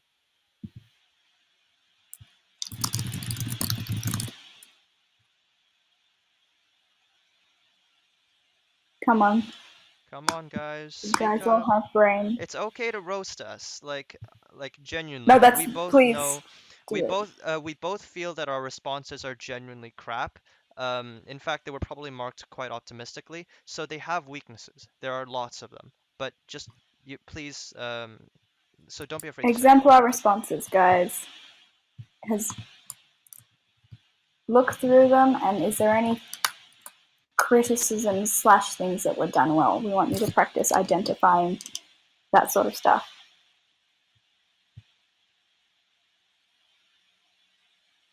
What do you mean by minor errors for language? Let me read through it myself. HL response exemplar.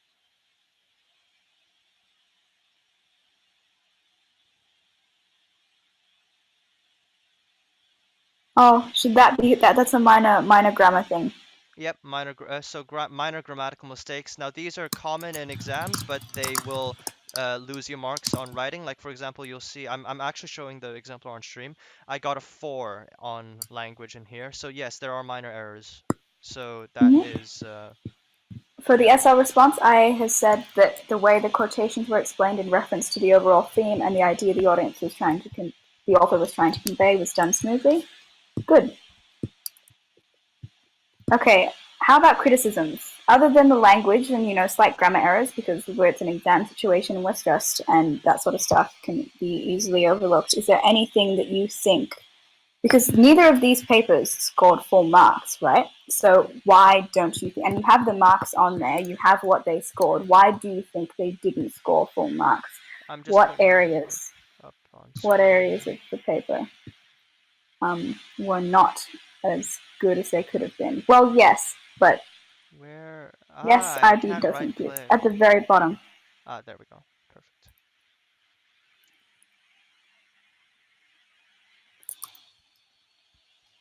Setting the context and audience first is quite important. Yes, that's a valid point. I think someone mentioned a while ago that the audience wasn't identified in the introduction. That's a valid point. Yep. And that goes back to what we were just talking about with tap dance and the type of things you should be talking about in your introduction. I didn't tap dance, yes, I fell. Valid point. Exactly, that's fine. And that's why we've written these, so you can see how easy it is to forget this in an exam. The HL texts were introduced very well. Yep, they were not. I mean, I did identify the text type, and I did identify the author, but the audience was not identified. I did identify the message to some extent, but the context was while it was mentioned later was rather neglected in the introduction. So definitely the introduction is lacking. Okay, good stuff, guys. We'll just go over because we critiqued each other's stuff. Yeah. So if you could hop back onto the slides, Mythic. Yep. Um, So I'll for the comment SL on response, yeah. So I'll be so these are my critiques of Jordan's SL level response, and she pretty much agrees with them to my knowledge. So it's very strong in that there's a considerable depth in the stylistic devices that are covered, and in terms of the writing, I felt that there was a very diverse. She used a very diverse lexicon, as in uh, she used big words and she knew how to use them basically. So there thanks, was I think. so it was easy to understand in terms of the sentence length and grammar and the register, but it wasn't overly verbose or it didn't drag on. So it was well written in that regard. It's easy to see why she got a 5 in language. In terms of further areas that she could consider in terms of improving such a response would be she could include like a wider variety of devices beyond language and their surface implications, because a lot of her analysis is focused on linguistic things without perhaps looking at deeper influences like perhaps contextual influences or rhetorical appeals that use elements of language, Hmm. things like that. Those are where she might be able to pick up a few marks. And again, further analysis of the role of context would also be much appreciated in such a response. Now, Jordan's going Yeah, to critique my HL level response. basically, it's the exact opposite of mine. Not the exact opposite. We have very complementary writing styles. So, what Mythic's done really, really well in his HL response is the context. Mythic is really strong with bringing in external context, both internal, so that's context within the text, as well as external context, which is the surrounding environment of which the text was created in the context of production, and linking it to how stuff was developed in the text and how the author achieved a certain outcome. So he had a really good understanding of context for that, and so that was strong in his thing. The other thing I would say, and if you look at the marks, this is a criterion he got a 5 in was Crit C, which is organization. So the paragraph structure, I'm hopefully you guys can see elements of Petal in there with his really strong, clear, succinct, concise topic sentences, as well as those linking sentences at the end of the paragraph that go back to the thesis statement and the argument that he's making. So hopefully you can see how his paragraph is progressing and how the fact that it is structured so logically makes it much easier to read. Stuff that he could still improve on would be looking at the impact of devices on the readers and the audiences. So this is specifically to do with Crit B, one of the hardest criteria to score well in because you can always do more. But just considering more about how, yes, he's identified a feature, but what impact does that have? How does that shape meaning? How is the reader influenced by that device that you've identified? And maybe some more discussion of authorial purpose and intent. So what were the authors trying to do in these texts? What was their aim? Why did they write it this way? What outcomes did they want to have? So more things to consider. Yeah. Okay, now we're gonna do the fun stuff. So we're Weird. probably this session's probably Yes. gonna run about 30 minutes over time, just an estimate. But yeah, now we're gonna look at analyzing past papers or past paper style, paper one texts. Um, Nice meme, by the way, Jordan. So now we're going to try our hand at actually analyzing. So this is a very collaborative part. This is a very strong, big collaborative part of our session. So please, everyone, go to acitnotes.com, and actually that's the incorrect name. It's named Practice Analysis Text 1. So I'm I've just gonna, pasted it in the chat. yeah, There you go, lads. Open her up. 1. And we really would appreciate if you could at least try and read the text. I know some of you, it might be late for you, it might be midnight, or you might be out, but if you could just pop that open, because we have prepared our own analyses of this, but we would like to hear what you guys are able to identify in these texts. Yep. So, yeah. So Um, please look at these two texts. Now this is our first pair that we're gonna look at, a poem and a comic strip. So if you are SL, then please just read both texts independently and analyze them as independent texts. you can ignore the similarities and differences. If you're HL, compare them as well, because that's obviously the nature of paper one if you're HL. These are not from a past paper. They were selected by my teacher for paper one, like a paper one style text. And if something's missing, I'm not It's in the sure. gutter. Oh, is Well, it? no, there is no date, but there is. Yeah, it is. Sorry, the text 2 was published 2001. So here's the text. I have it up on my screen right now. The two texts for our first pair. So, depending on how active and how responsive you guys are going to be, we'll give you a few minutes. We need a break from speaking. Please do open that text and, take some time to read through them and jot down a couple notes of things that you're able to identify and what you think they might mean, any themes that you think you're going to be able to pull out. 1 or 2 points is fine. You don't have to go really in depth into all of them. But yeah, the whole point of doing this is so that you guys can come up with some points of analysis and then bring them for discussion, and we can talk about what they might mean or how you might phrase it if you were writing an actual paper. So yeah, and now we're just gonna Yes. read through this. If so, just yeah, read through it, and if you have any questions either relating to the text or just unrelated, just ping them in the chat, and then we will so we'll give you until 14:05 UTC. 14:05 That's a lot of UTC. time. Actually, okay, 14:02 UTC for you to analyze. Yep. 14:02. And yeah, keep asking questions, and we'll still be listening, but we'll be taking a break and drinking some water.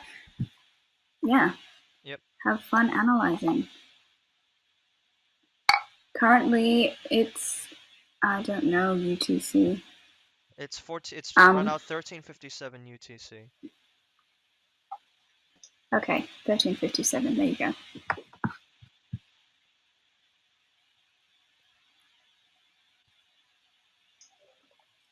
Ooh. Hello. Hello. Are we having a break?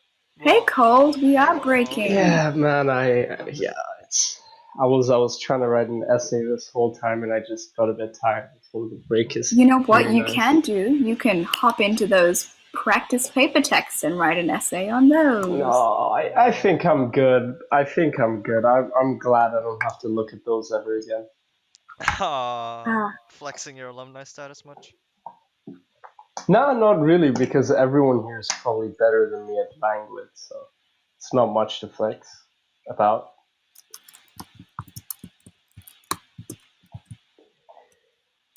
So y'all, please do, just a reminder, please do actually, we strongly recommend you look at the text and you start thinking critically about them. We really, really, really strongly encourage you, get your practice and get it now while we're in the Remember group so you tap can ask. dance. So If you are currently, supposed to be sleeping and staying awake for this session really late, just go to tap dance. I think I pinned it. If I didn't pin it, I'm going to put it in and pin it right now.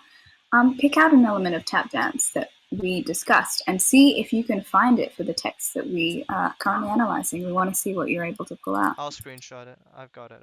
Okay, thanks. Cheers.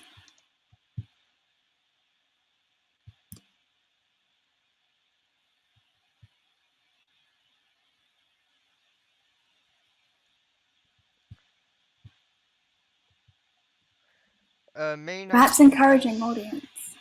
Oh, yeah. Perhaps encouraging audience to be more positive about their life.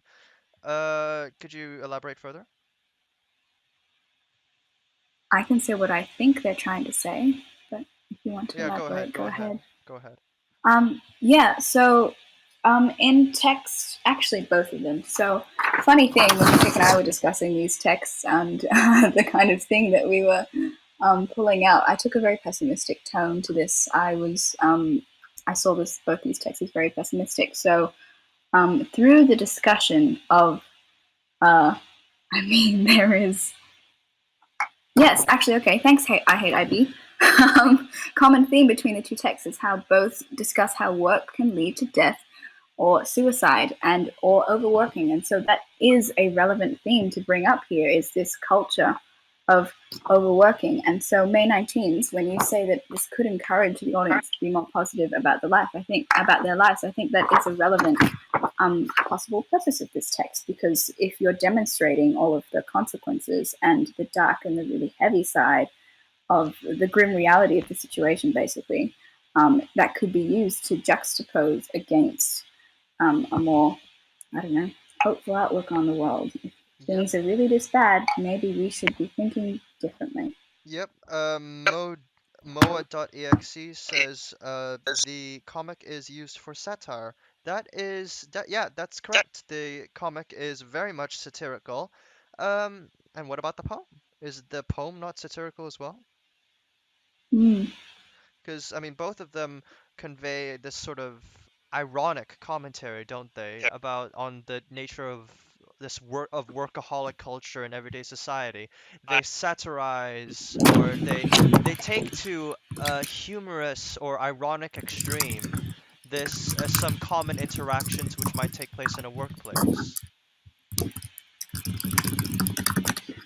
Mythic, you had a lot of stuff to say about the oh, hang on.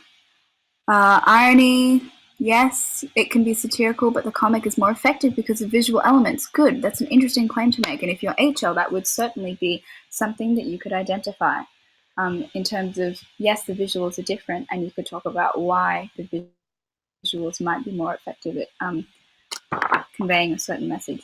Yep. Mythic, if you scroll up the chat, I Hate IB said a common theme is how both discuss overworking and death and suicide. Do you want to talk about context and how that relates to the themes, to those Uh, themes? Yeah, yeah. So in terms of the context, well, okay, this comes partially from my personal knowledge of Arthur Yap, and partially just you can tell by the name.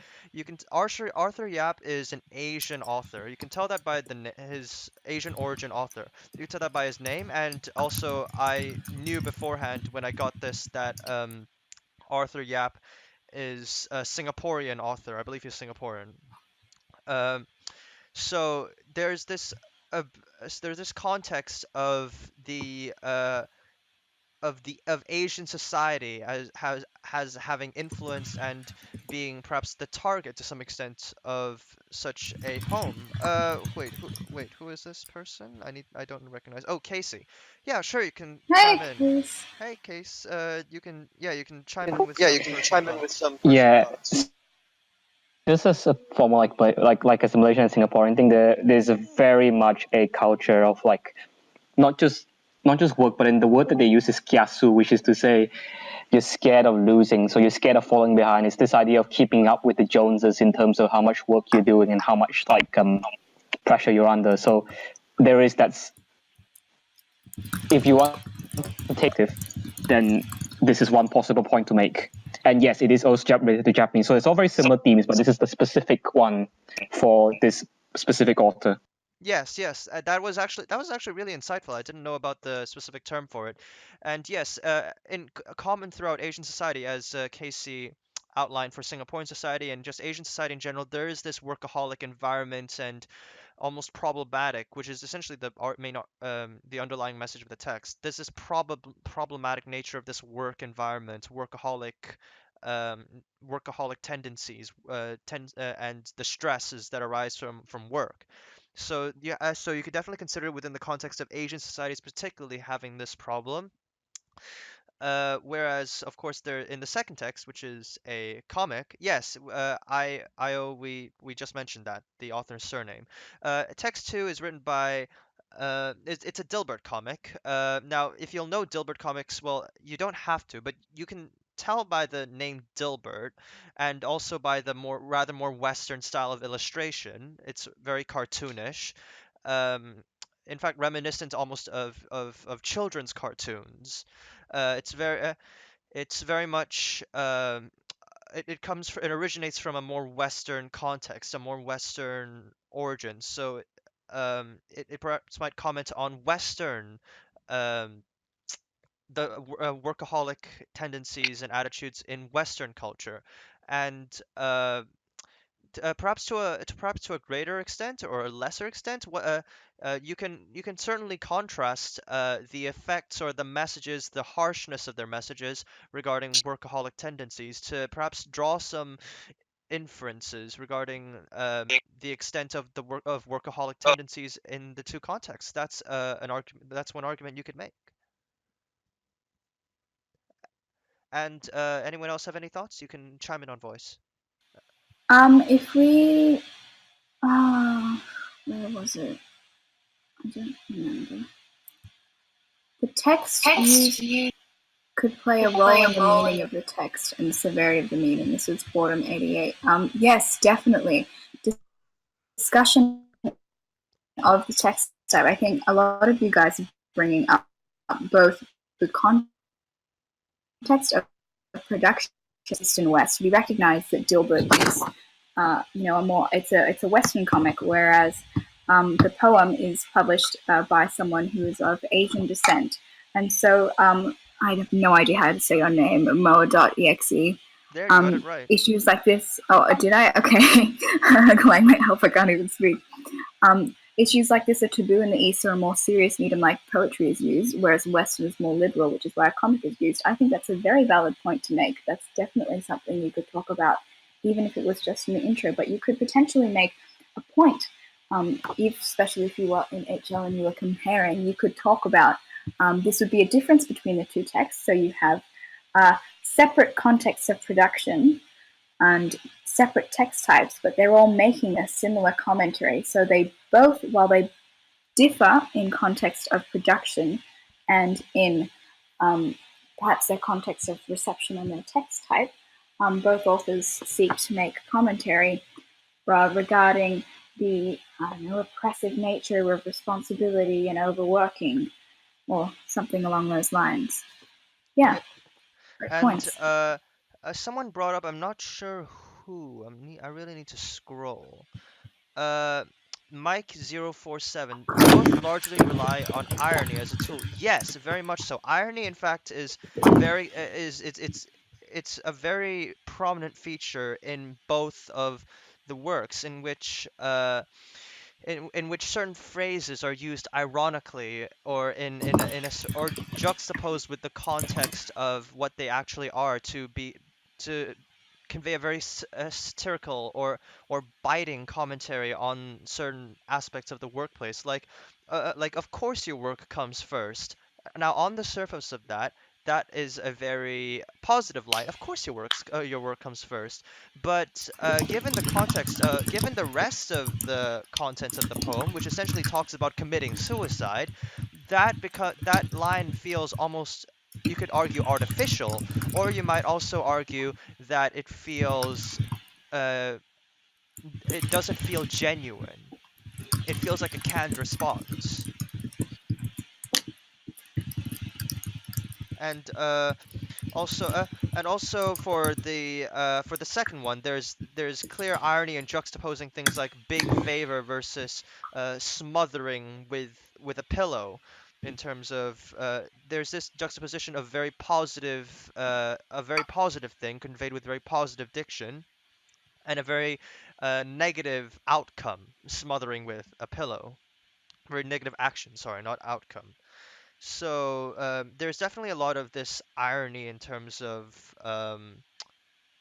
in the text. You can look at there's in fact the first one the first poem especially, which I really really do love, is rife with irony. If you look at uh, lines like this work is really killing. There's actually not that specific line, but the juxtaposition of the lines, for example, you will be told, start jumping. No one is in any way narrow-minded anymore these days.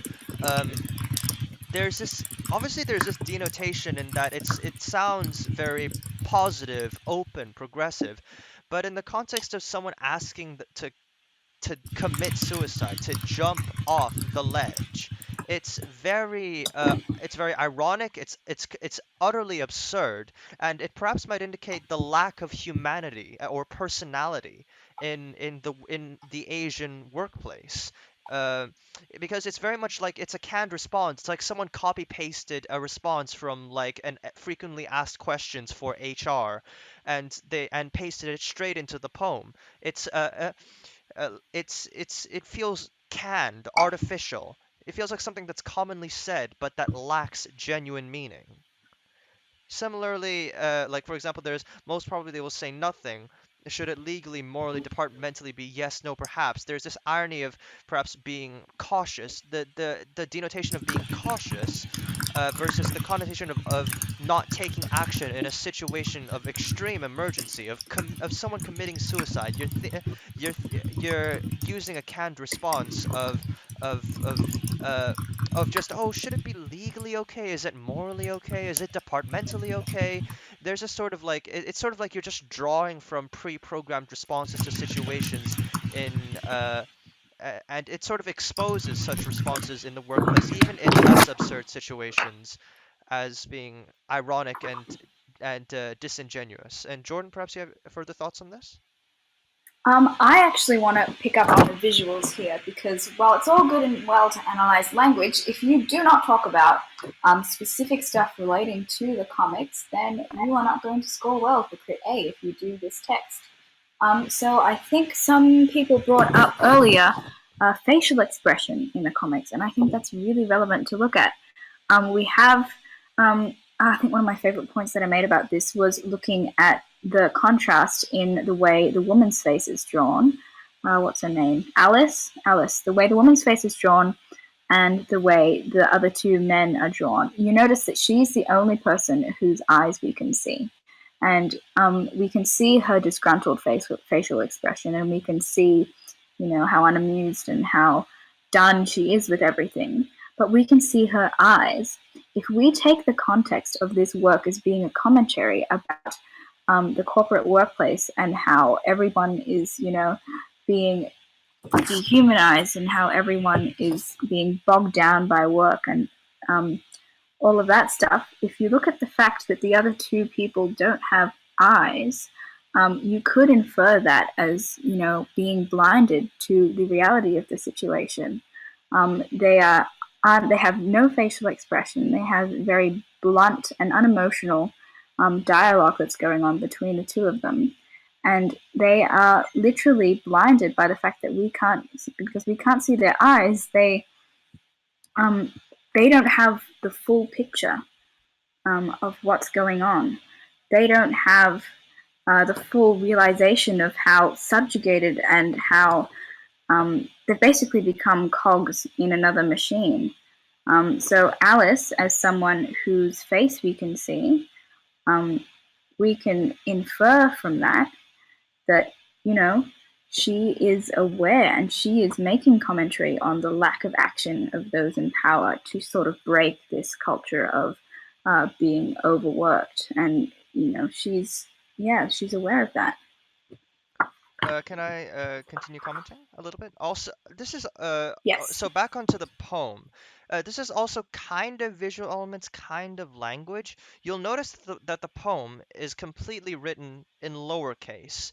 Now, what effect does this have? Now, in many respects, you could argue that it almost makes it more disarming, more unassuming of a text, because I think, especially everyone here who is familiar with online etiquette may instinctively know this, but if you'll notice, things that are written entirely in lowercase are generally thought of as softer or less emphasized than texts which are written with proper grammar and proper capitalization.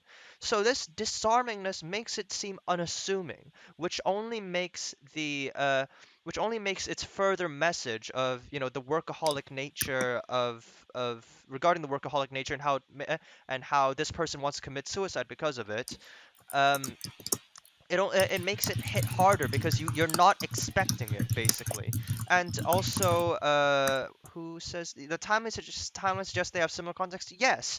Even in a broader context, you could say that the two are definitely contemporary texts. So they definitely comment on the modern workplace, and you could also comment on, like as someone said, the poem. It's not the poem, sorry, the comic. The plain turquoise background makes it very generic and bland. The you could definitely say that the entire setup is very generic and bland, and that's the same for the poem as well. There's no location-specific elements being conveyed. It's all generic, bland, just like perhaps the workplace might be to some people, generic and bland, without identifying features, just one big mass or sea of workers and work. And goodbye, Potato. See ya.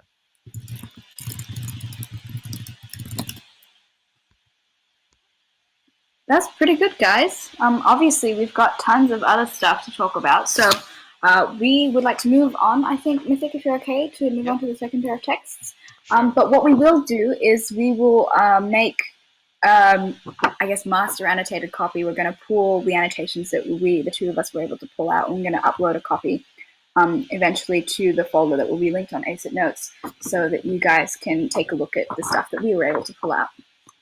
Okay, yeah. Great stuff, guys. Yep, and now we can look at these, our second pair of practice texts. So these are two language texts. So these are two informational texts. They're a website and a news article. Jordan's just pasted a link to them. Analyze, compare, and contrast the following two texts. Yeah, again, if you're SL, just look at them in isolation. If you're HL, compare them. And yeah, go nuts. Yep. So will take a longer time to analyze than the previous one. Since we're technically over time. Oh, if you've already done it for your mocks, great. You should be able to pull out tons of stuff. I would suggest looking at the visual one. I would say text D, just because it'll take you less time to go through it, and we always need to analyze visuals. People always come up short analyzing visuals. So, yeah. Yep. Have some time to read through. Same thing. Both involve saving of the bees. Yep, very much so. That's a very obvious common theme that they both have regarding the bees. So that's good. So this is an example of something we can extend further. Yes, they both involve saving of the bees, but how do they approach it differently? Because I don't think approaching this issue in the same way. Why are they different? How are they different? And what impact do those differences have on readers? How do we understand the issues, or how are we able to react as readers to the issue of saving the bees in a different way based on how saving the bees is represented in both these two texts? Some analysis coming in. Text 1 has a more serious tone due to the bland background, whereas text 2 is more open because there's the honeycomb and the bee-themed website. Yes, valid analysis. So that, again, if we go back to tap dance, that's the T of tap dance, right? That's the text type there. And so if you are HL, and even if you're SL, talking about text type is relevant. If you're HL, you can talk about yes, obviously they're different text types. That's not a valid difference to identify, but how are the features within those text types different, and how does that impact the message being conveyed? I'm just going to read out some analysis that's coming in the chat. One is from a more personal perspective. It's a specific person's story. Good. We call that an anecdote. If you want to use LangLit terms. So there are it's an anecdotal piece, especially from lines 20 to 35 for the first text, Silence of the Bees, definitely. Whereas the second text is from the perspective of an organization, is trying to convince the audience to biodonate despite trying to save the bees. Good identification there of the different purposes. So how can we connect that to how can we connect the purpose that the text, that we think the text has, is to the impact that it has on the reader? So yes, text 1 is personal and it's anecdotal and it has more of a story to it. What impact does that have on the reader? Are we more compelled? Do we empathize with it more? Are we better able to understand the themes within text 1 is illuminating humanity's relationship with nature, and how we are we rely on bees and we rely on natural systems in order to elevate human development. Is that highlighted by the personal nature?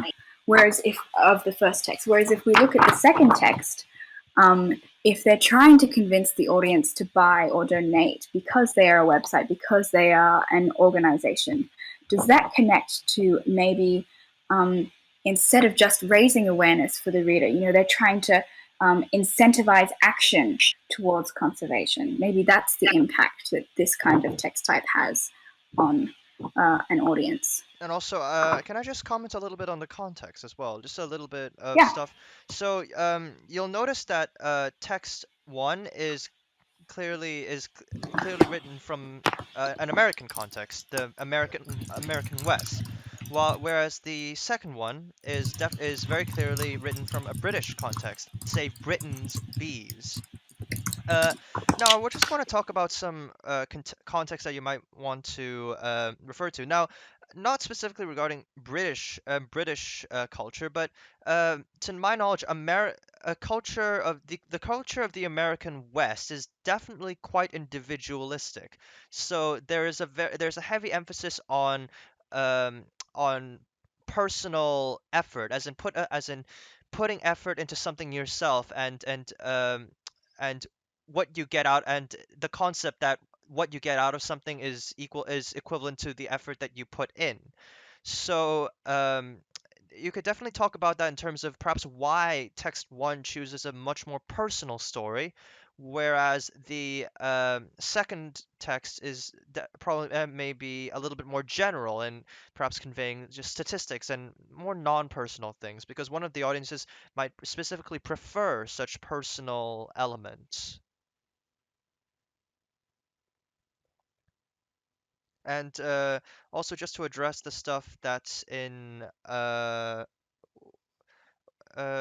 just to address some of the stuff that May 19 said, appeal to logos by using numerical values in text 2. Yes, there's appeals to logos by using numbers. Especially, there's something known as the effect of big numbers. Um, which, when you have big numbers like 300 million bees or 1,000 bees a day or 13,000 hives, these big numbers have an effect on the reader by awing them to some extent. So you could definitely look at that and there's also definitely appeals to Kairos and Ethos in text 2. Like, we have donate to get your Britain Saver kit now. Our bees are dying out fast, and basically it's this appeal that we have to work to do this today, and appeals to ethos in I would say actually that text one has very significant appeals to ethos in establishing the credibility by having an individual who is involved in it, whereas text one also establishes ethos in using evidence. So yeah, definitely in that regard. Chase Mad 5, yes, absolutely. You could talk about the context of the American West being a lot more individualistic, and also the collectivism of the second text. You could absolutely contrast that.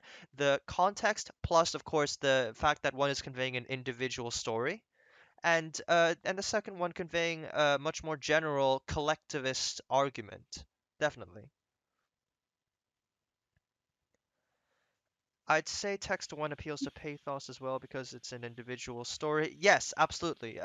There's definitely lots of emotive diction throughout text ones, which you could certainly look at in terms of appealing to the reader's emotions regarding and allowing them to empathize the um, with with the story of this beekeeper.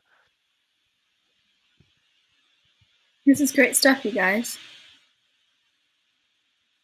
Say thanks to me. Aw, thank you, Chase, man. It's yeah, this is infographics use these also to convince people. Yes, absolutely. How could someone explain how Kairos works exactly? Yes, so Kairos is basically, as we mentioned earlier, it's a rhetorical appeal, which basically is an appeal to the reader to take action now. Like, because you know how some people may have the tendency when confronted with an argument just be like, yeah, that's an important issue, but I don't think we should take action now, and they'll just drag on the issue. Kairos is an appeal to avoid that. It's an appeal to say no. We have to take action now. So things like donate today, donate now, and definitely appeal to Kairos.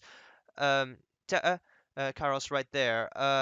Just trying to look impromptu for more examples, but yeah, there's definitely this appeal to Kairos. Yeah. Uh, those ones would not really fall under Kairos. That would be more. That would be ethos slash logos. Oh, there's not really evidence to back up a I logical wouldn't claim. I wouldn't say logos, but I would Yeah, say this is what's the word for it? What's the device? Well, okay, first of all, you it's have definitely a again those rhetorical collective. appeal. You have yes, you have collective pronouns, right? You have the our. You have it's a persuasive technique. It's called group dynamics, where you establish unity. And again, like what Nick was talking about, collectivism. Yes, appeals to parents. There's a word for that. It appeals to. Did I highlight this? Appeals to. Authority? No, no, not that. Not authority. Sorry, wrong Honestly, term. you could talk about appeals to fear. This could be an appeal to fear because if you're talking about the future well-being and you're talking about the economy and grandchildren at risk, that incites fear into the audience. It incites, uncertainty and this factor of the unknown. So, Uh, yeah. um, Sorry, carry on. yeah, that Uh, line. yeah, May 19 says, but you can Yes. further relate it to Kairos. Yeah, I wouldn't really, I still wouldn't really call it Kairos, because Kairos is like saying now is the time to act. Whereas that one isn't really an appeal to that specifically. By 134 by number. Okay, so next we also have someone who noted the fact that there's a website, there's buttons. Yes, and also if you pay attention to what those buttons are, what does this bolded button in yellow that stands out from all of these other buttons, what does this yellow button say? Act.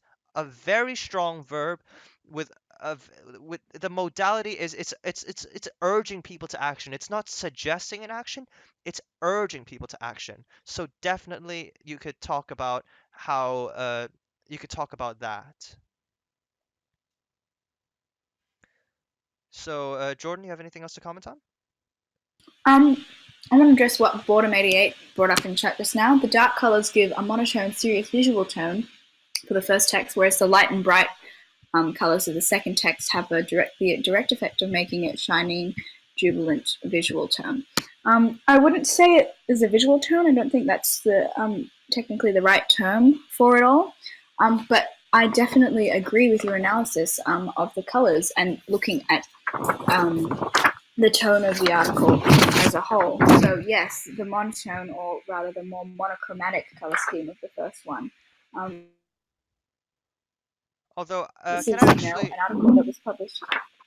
bring And up yes. the color of the heading, because Oh yes, if you look at the yes. heading, because text one is not completely devoid of color. There's a heading which is in color. Now, if you look at what the heading is, you could talk about the fonts, and that the logo of this news provider is written in a serif font. At least the main logo is. It's a very formal, straight font, and that's meant to be legible, and it's meant to convey formality. And if you also look at the imagery behind, it's conveyed in it's very cool colors. It's a bluish green color, which almost calms the reader, and you, c- uh, and it almost it appeals to well, not necessarily appeals to, but it definitely does convince the reader, or at least have a very calming effect, and say, oh, like, calm down, everything's okay, and we're going to tell you this story. Whereas of course you can contrast that with the yellow, the color, which is definitely a color that's associated with danger of the website. You can also talk about the image, the not the imagery, but the actual image, the picture in the header, which is a mountain range. There's definitely this appeal to adventure in this expansive, unending mountain range. Definitely an appeal to adventure to the audience of the first text. Jordan, some thoughts? Hi. Honestly, that's pretty much all that I was going to say. If you were going to talk about the color, I've had a request from May 19th to address the image in the second text at the very top of the page. So that's the photograph of the bee on the flower, and the possible effects that this might have. So, if we want to relate directly to the stuff that we've been talking about in this session, I did the couple slides on graphics and visuals, and I brought up the fact that color, size, scale, or graphic weight, perspective, font's not relevant because there is none of that. So let's look at it from that perspective. So it's a photograph of a bee on a flower. Let's look at color. We can obviously the entire text of text B it's very vibrant and it's very yellow, but this image actually has more of the diversity of color compared with the rest of the text, because we've got the purple and we've got the green as well, that are the predominant colors of the flower, as well as that's in the foreground, with the green of the grass and other things in the background.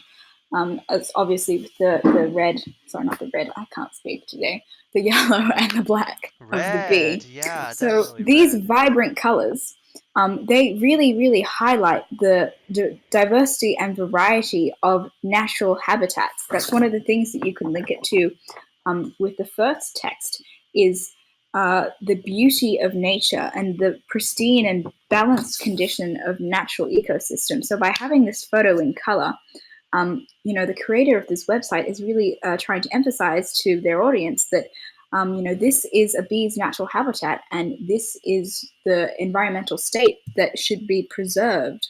Should be preserved and it should be respected.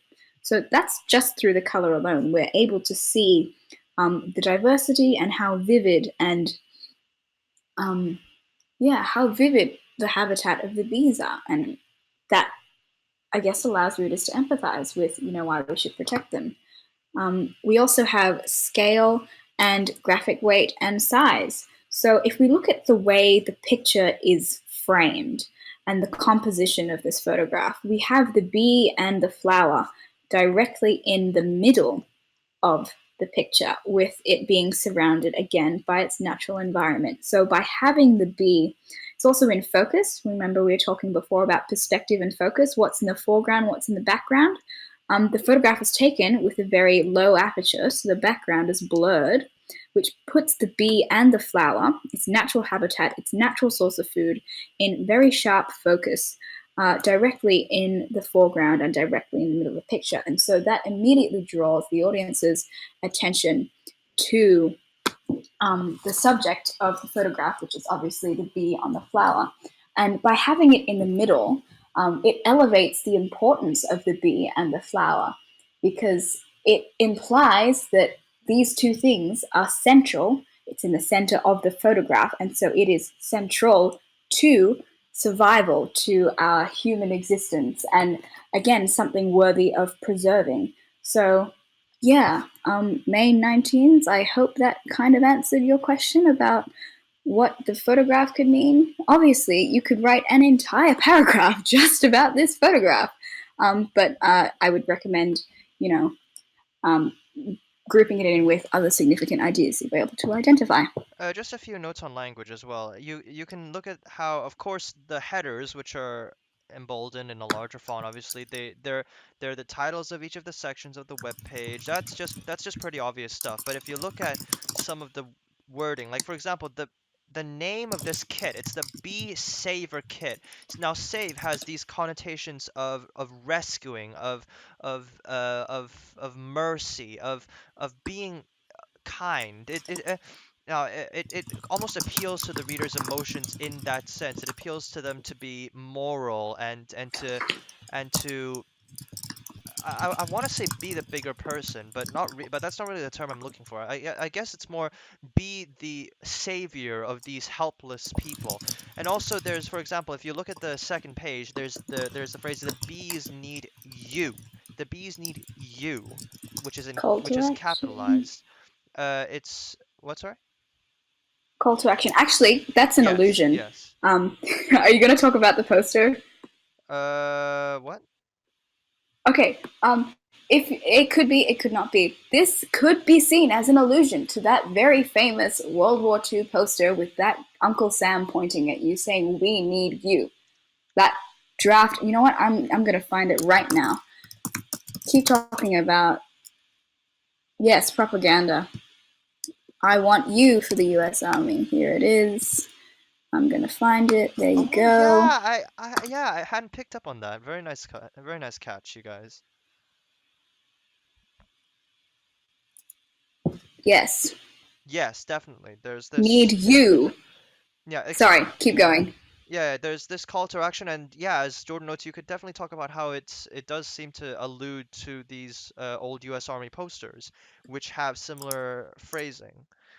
And also there's I don't know if it's the modality of the verbs, because is need is a verb, right? Am I being dumb? Yep. Need is a verb. Yeah, the modality of that verb is definitely very it's a very strong verb. It's not a permissive verb. It's more of it's a statement. It's a statement that they need your help. I should probably scroll on the presentation down to where I'm talking about. Yeah. In terms of the do you have anything to talk about in terms of the diction of the first one, Jordan? Diction. Ooh, are we doing diction of the first one? Oh, wow. You made a really good point when we were discussing earlier about like the beekeeper versus the bee die off, the positioning of the two. Oh, you In mean the the structure of the subheader, piece? in the subheader. Oh, yes, I love this subheading. Okay, hang on, let me just. Blah, blah, blah. Joe asked in chat what time the prison starts. If you open the Google Calendar. Okay, everyone, if you still have the text open, if you're still with us, good job. If we look at the subheading of the first text, so right underneath Silence of the Bees, we have the subheading, The Perilous Existence of a Migratory Beekeeper Amid a Great Bee Die-Off.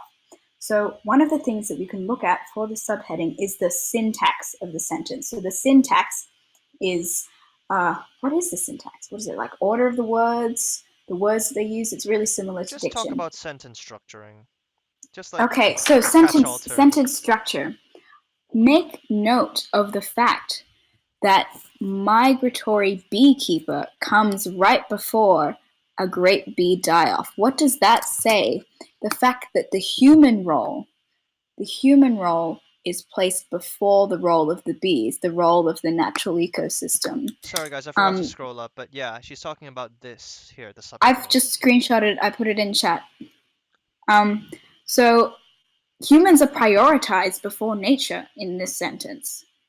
Humans are prioritized before the bees. So if we want to relate this particular ordering of words and sentence structure to a wider impact and the author's purpose, you could say that the author is illuminating how, while even though humans and nature need to be in symbiosis and need to work together, there is an undercurrent of exploitation and commodification and prioritization of human well-being over the well-being of natural systems, because bees are being used as a tool to elevate human development.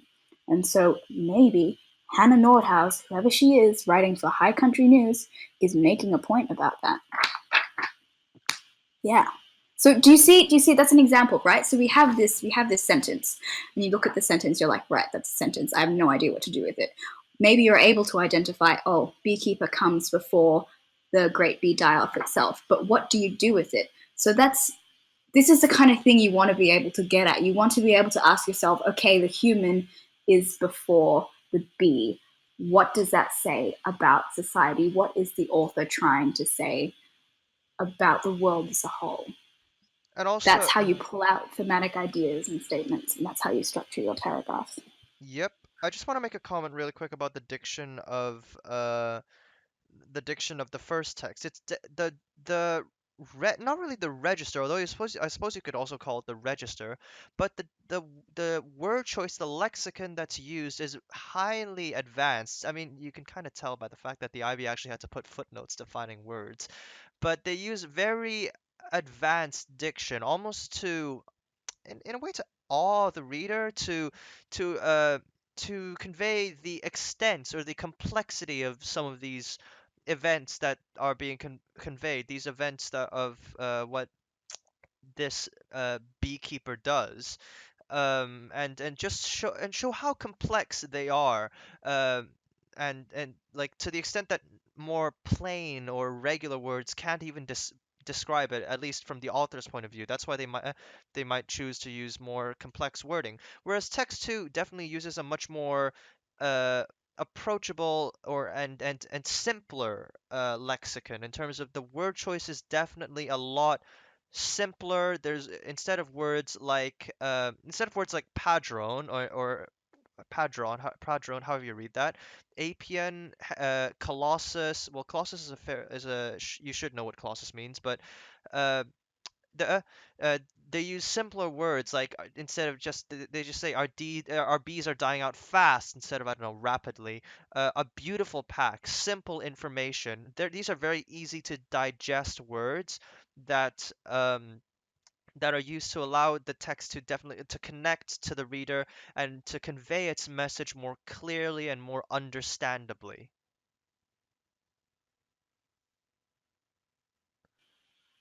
Great.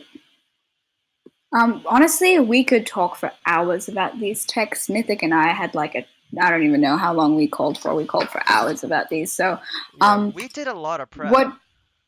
Yes, we will again, similar with the first pair of texts. We're going to annotate these as best we can and pool our collaborative annotations, and we're going to post an annotated doc Yep, we're gonna annotate them like of this guy. Oh wait, no, let's not do that. ours. Let's not do that. That would be a bit of a dox. Wait, no, let's not annotate What do like you that. mean? I'm logged onto No, my not right personal now. account. I'm logged onto my Not personal right now. account. They would see my real name. No, just Ah. just just just just go to our text. I'm saying we will upload a copy later. Yeah, I know. I know. Upload a copy. I'll just put all the annotations in. I think we're beginning to wrap up here, guys. Great stuff. Thank you so much for contributing in chat and, giving us ideas to work with. You guys all have great ideas, and I think that you are beginning to be able to identify significant devices and significant ideas. And remember, you can bring up anything as a valid point as long as, and I'm gonna throw in a little plug here for our LangLit guide. Hey, I'm gonna open it. The three things that you always have to do. You can bring up any point you want in a paper one. LangLit charts. What is the author trying to achieve and communicate? What are they trying to do? What is their purpose? Why did they write it this way? Why did they make it this way? Why did they design it this way? How has the author done this? So this is the devices, the techniques, that kind of Yeah. stuff. And And what impact does this have on the audience? That's it. That's all you need to do, and you can bring up whatever you want in your paper one within reason. Yep, and also if you look at my screen right now, this Twitch stream, this is the guide. You can download it. We've linked it on Ace Notes. You're frozen. Oh, is my stream Is frozen? it just me? Is it just you? Guys, can you Maybe see it's just me. can I'll you see my reload. stream? Can you see my stream like moving? I'm just Okay, yeah. You're good. Okay. Yep, it was just me. So you see, there's a bunch of stuff in here. Like, okay, this is slightly outdated. We had Peter in here, but we changed to Petal. But like, there's a bunch of stuff in this guide which we wrote us, Jordan and I, along with the other two LangLit helpers, which aren't running sessions, Michelle and Theodore. Um, so anyway, you can also have a look at this to see what further tips it has. It goes into a little bit more depth. We're also going to be uploading an updated version sometime after this with more of the information that we covered in Yep. this presentation. So you can have a look at that. Yeah. And all of the resources that we just went over, so those practice paper texts, we're going to upload shared analysis, this whole presentation, the recording of this presentation, the exemplar responses that were written by Mythic and I, that's all going to be uploaded to ACID Notes. It's all going to be on the page, so you're going to be able to access it, all of it. Feel free to ask us any questions, either in here or in the LangLit channel. We check them regularly. Hopefully this has been insightful for you. Yep. In some way. I think we're gonna cut the stream. I'm gonna cut the stream about now, as Jordan said, we're uploading all the materials. I'm gonna just be hanging around anyway, because it's not like I have anything else to do tonight. So, Neither. If you have a question, just ping me in ping me or Jordan in LangLit, like Mhm. either in this revision channel or in the main LangLit channel, and we'll do our best to answer your questions. Or you can check out the you can go and check out the history revision if you take history, because And like before you go, this is just paper one. Guess what we have planned for tomorrow? We have paper two, more yep, fun stuff. paper So it's two, going to be a yeah. similar type session. We're going to explain what paper two is, how to organize it, how to organize your time, how to approach questions. We're going to go over some questions with each other. So yeah, come back tomorrow for some more LangLit advice. Yeah, it's originally scheduled to start at 8:30, although we might start it an hour earlier, so it goes from 8 to maybe 10 or a little bit longer, because That's 8 hour time, by the way. oh It's oh actually sorry, it's it's 1200 12:30 1200 p.m. UTC. UTC, Yeah, there's a GMT, paper 2 UTC, whatever. session, paper 2 session tomorrow, same time. Just put it down as that. Yeah. So, yeah, if you're staying awake, go to bed, get some sleep. Thanks for Yeah. coming. Alrighty, guys. So yeah, if you have any further questions, yeah, I'm going to cut the stream